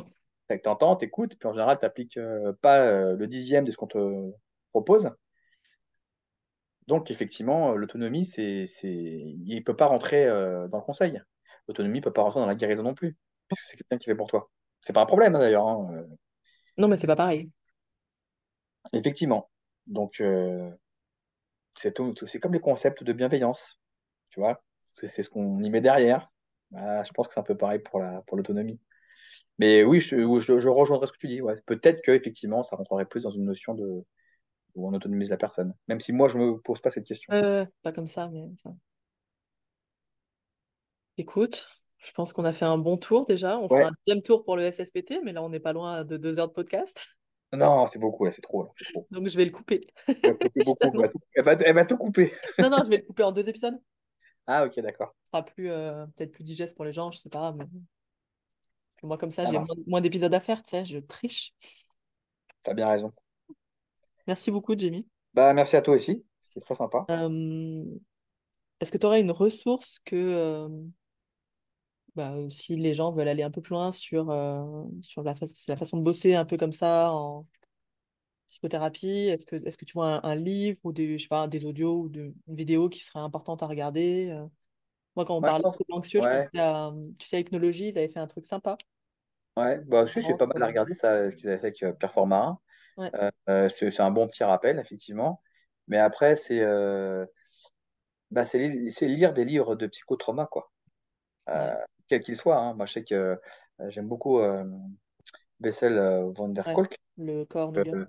parce qu'il est très facile à lire. Mm. Euh, comment il s'appelle? Après, c'était un bouquin, je ne me rappelle plus du nom. C'est Le Soi hanté qui était pas mal. Alors, il est un peu moins digeste, mais voilà, ça parle aussi ça parle de psychotrauma, quoi. Mm. Après, c'est pas forcément, c'est un peu éloigné des approches hypnotiques, mais c'est pas grave, parce que ça fait de la connaissance, ça fait de la compréhension. En fait, je pense que si quelqu'un qui veut rentrer dans l'approche psychopratique, il faut qu'il arrête de lire de l'hypnose. Pendant un D'accord. temps, en tout cas. Parce que de toute façon, en général, ça raconte les mêmes choses, déjà. Et qu'on pratique normalement suffisamment pour commencer à bien connaître son boulot et puis on continue à le faire peut-être entre praticiens ou avec les patients. Euh, Tu sais, même lire Milton, hein, mine de rien, quand tu lis Erickson sur ses articles, Un tome spécifiquement qui serait. Parce qu'ils sont- franchement, tous. Ok, tous les tomes Franchement, secrets que parce tu qu'ils sont, préfères. en fait, ils sont complémentaires, tu vois. Le premier, il est top parce que c'est les bases. Je dirais le premier. Le premier, à la limite, et peut-être le quatrième parce que les deux du milieu, c'est plus expérimental. L'autre, c'est plus, ouais, peut-être le premier et le quatrième. Mais le premier, déjà, il y a du taf, hein. Et parce que, en fait, il t'apporte quand même une vision, Erickson, qui rentre dans cette perspective. Alors, avec sa façon, lui, parce qu'il était psychiatre et tout, mais qui te montre quand même à des moments que bah, avoir une approche purement hypnose, bah, c'est pas forcément intéressant. Que parfois, après avoir une approche que hypnose, c'est peut-être répondre à des attentes de normalisation, de conformisme, tu vois. Euh, et puis, tu as plein d'articles comme ça où il détaille pas mal de choses. Je trouve ça intéressant. Ça, c'est pour l'aspect, tu restes quand même dans l'hypnose et puis tu sors un peu de l'aspect ce que te montrent les écoles pour au moins savoir ce qui se passe, comme bosser Ericsson, quoi. Après, tu as Volinsky. Mm. Volinsky, Trans People Live plutôt, pardon. C'est T'inquiète. une base, hein. En fait, il te parle d'hypnose avec un regard euh, différent. Mm. Voilà. Mais bon, il y a Volinsky qui est pas mal. Sherlock, hein, parce que tu reviens des fondamentaux, ok, à la psychanalyse et ce que tu veux, mais Sherlock, il est vraiment bon, hein. Franchement, c'est une bonne référence, quoi. Et après, tous les livres de psycho qui peuvent traiter de, voilà, enfin, et tu vois, je suis pas pro-psychanalyse, mais tous les grands psychanalystes, vraiment, Winnicott, Ferenczi, Mélanie Klein, voilà, c'est ça qu'il faut lire. Moi, je pense, si on me pose la question, c'est Mm. rentrer dans ces observations cliniques qui ont été faites pendant des heures et des années par des spécialistes, et c'est une source hyper riche en infos.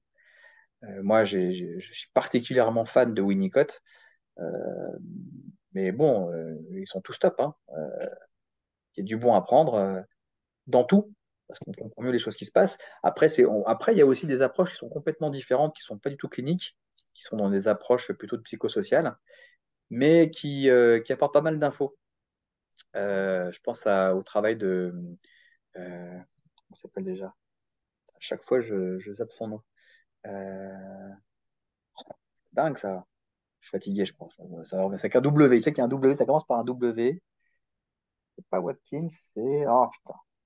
Bon, ça me reviendra. Mais tu as d'autres approches. En fait, je pense que de toute façon, à un moment donné, tu sais, quand tu vas sur Amazon et que tu commences à taper des trucs, on te fait des propositions et ça va quand même dans le sens de ce que tu recherches souvent. Donc, voilà. Donc, Psychotrauma von der Kolk, évidemment, le livre de Pierre Formarin, parce qu'il est quand même plutôt bien fait, il est très simple. Enfin, franchement, ça se lit assez vite. Tu as plein de propositions, d'idées techniques à faire. Et puis, au moins, ça te donne une idée de savoir si tu vas changer ton cadre ou pas, si ton cadre correspond à, tu vois, ce genre d'approche. Parce que tu as des trucs quand même, si tu regardes ça d'un point de vue pur hypno, tu peux te dire, ouais, ça peut pour cette technique, je peux faire mieux, quoi. Tu vois. Alors que dans ce qu'il lui propose, non, c'est plutôt bien adapté, quoi. Euh, voilà.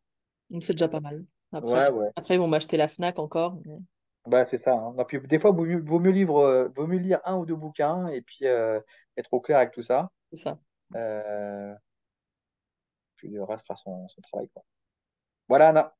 Top, merci Jimmy. Si les gens veulent te joindre suite au podcast, plutôt Facebook, mail. Bah, les deux, Facebook, c'est Jimmy UV. Je n'ai pas mis mon vrai nom pour pas on m'embête. Mais je parle des gens extérieurs hein, que je connais pas. Et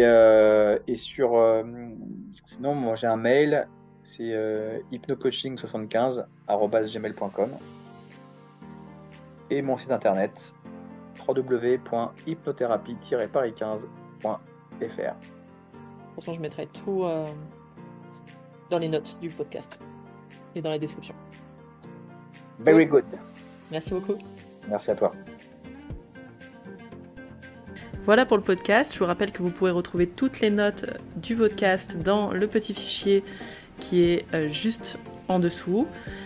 Tout a été, j'ai essayé de tout résumer de la façon la plus claire possible. J'ai fait de mon mieux. Merci à tous ceux aussi qui pensent à partager le podcast aux gens qui connaissent et que ça peut aider, qui pensent aussi à mettre une note sur Apple Podcast. C'est super, ça fait connaître le podcast, ça fait connaître les intervenants et ça nous rend un grand service. Je vous souhaite à toutes et à tous une très belle journée et prenez soin de vous.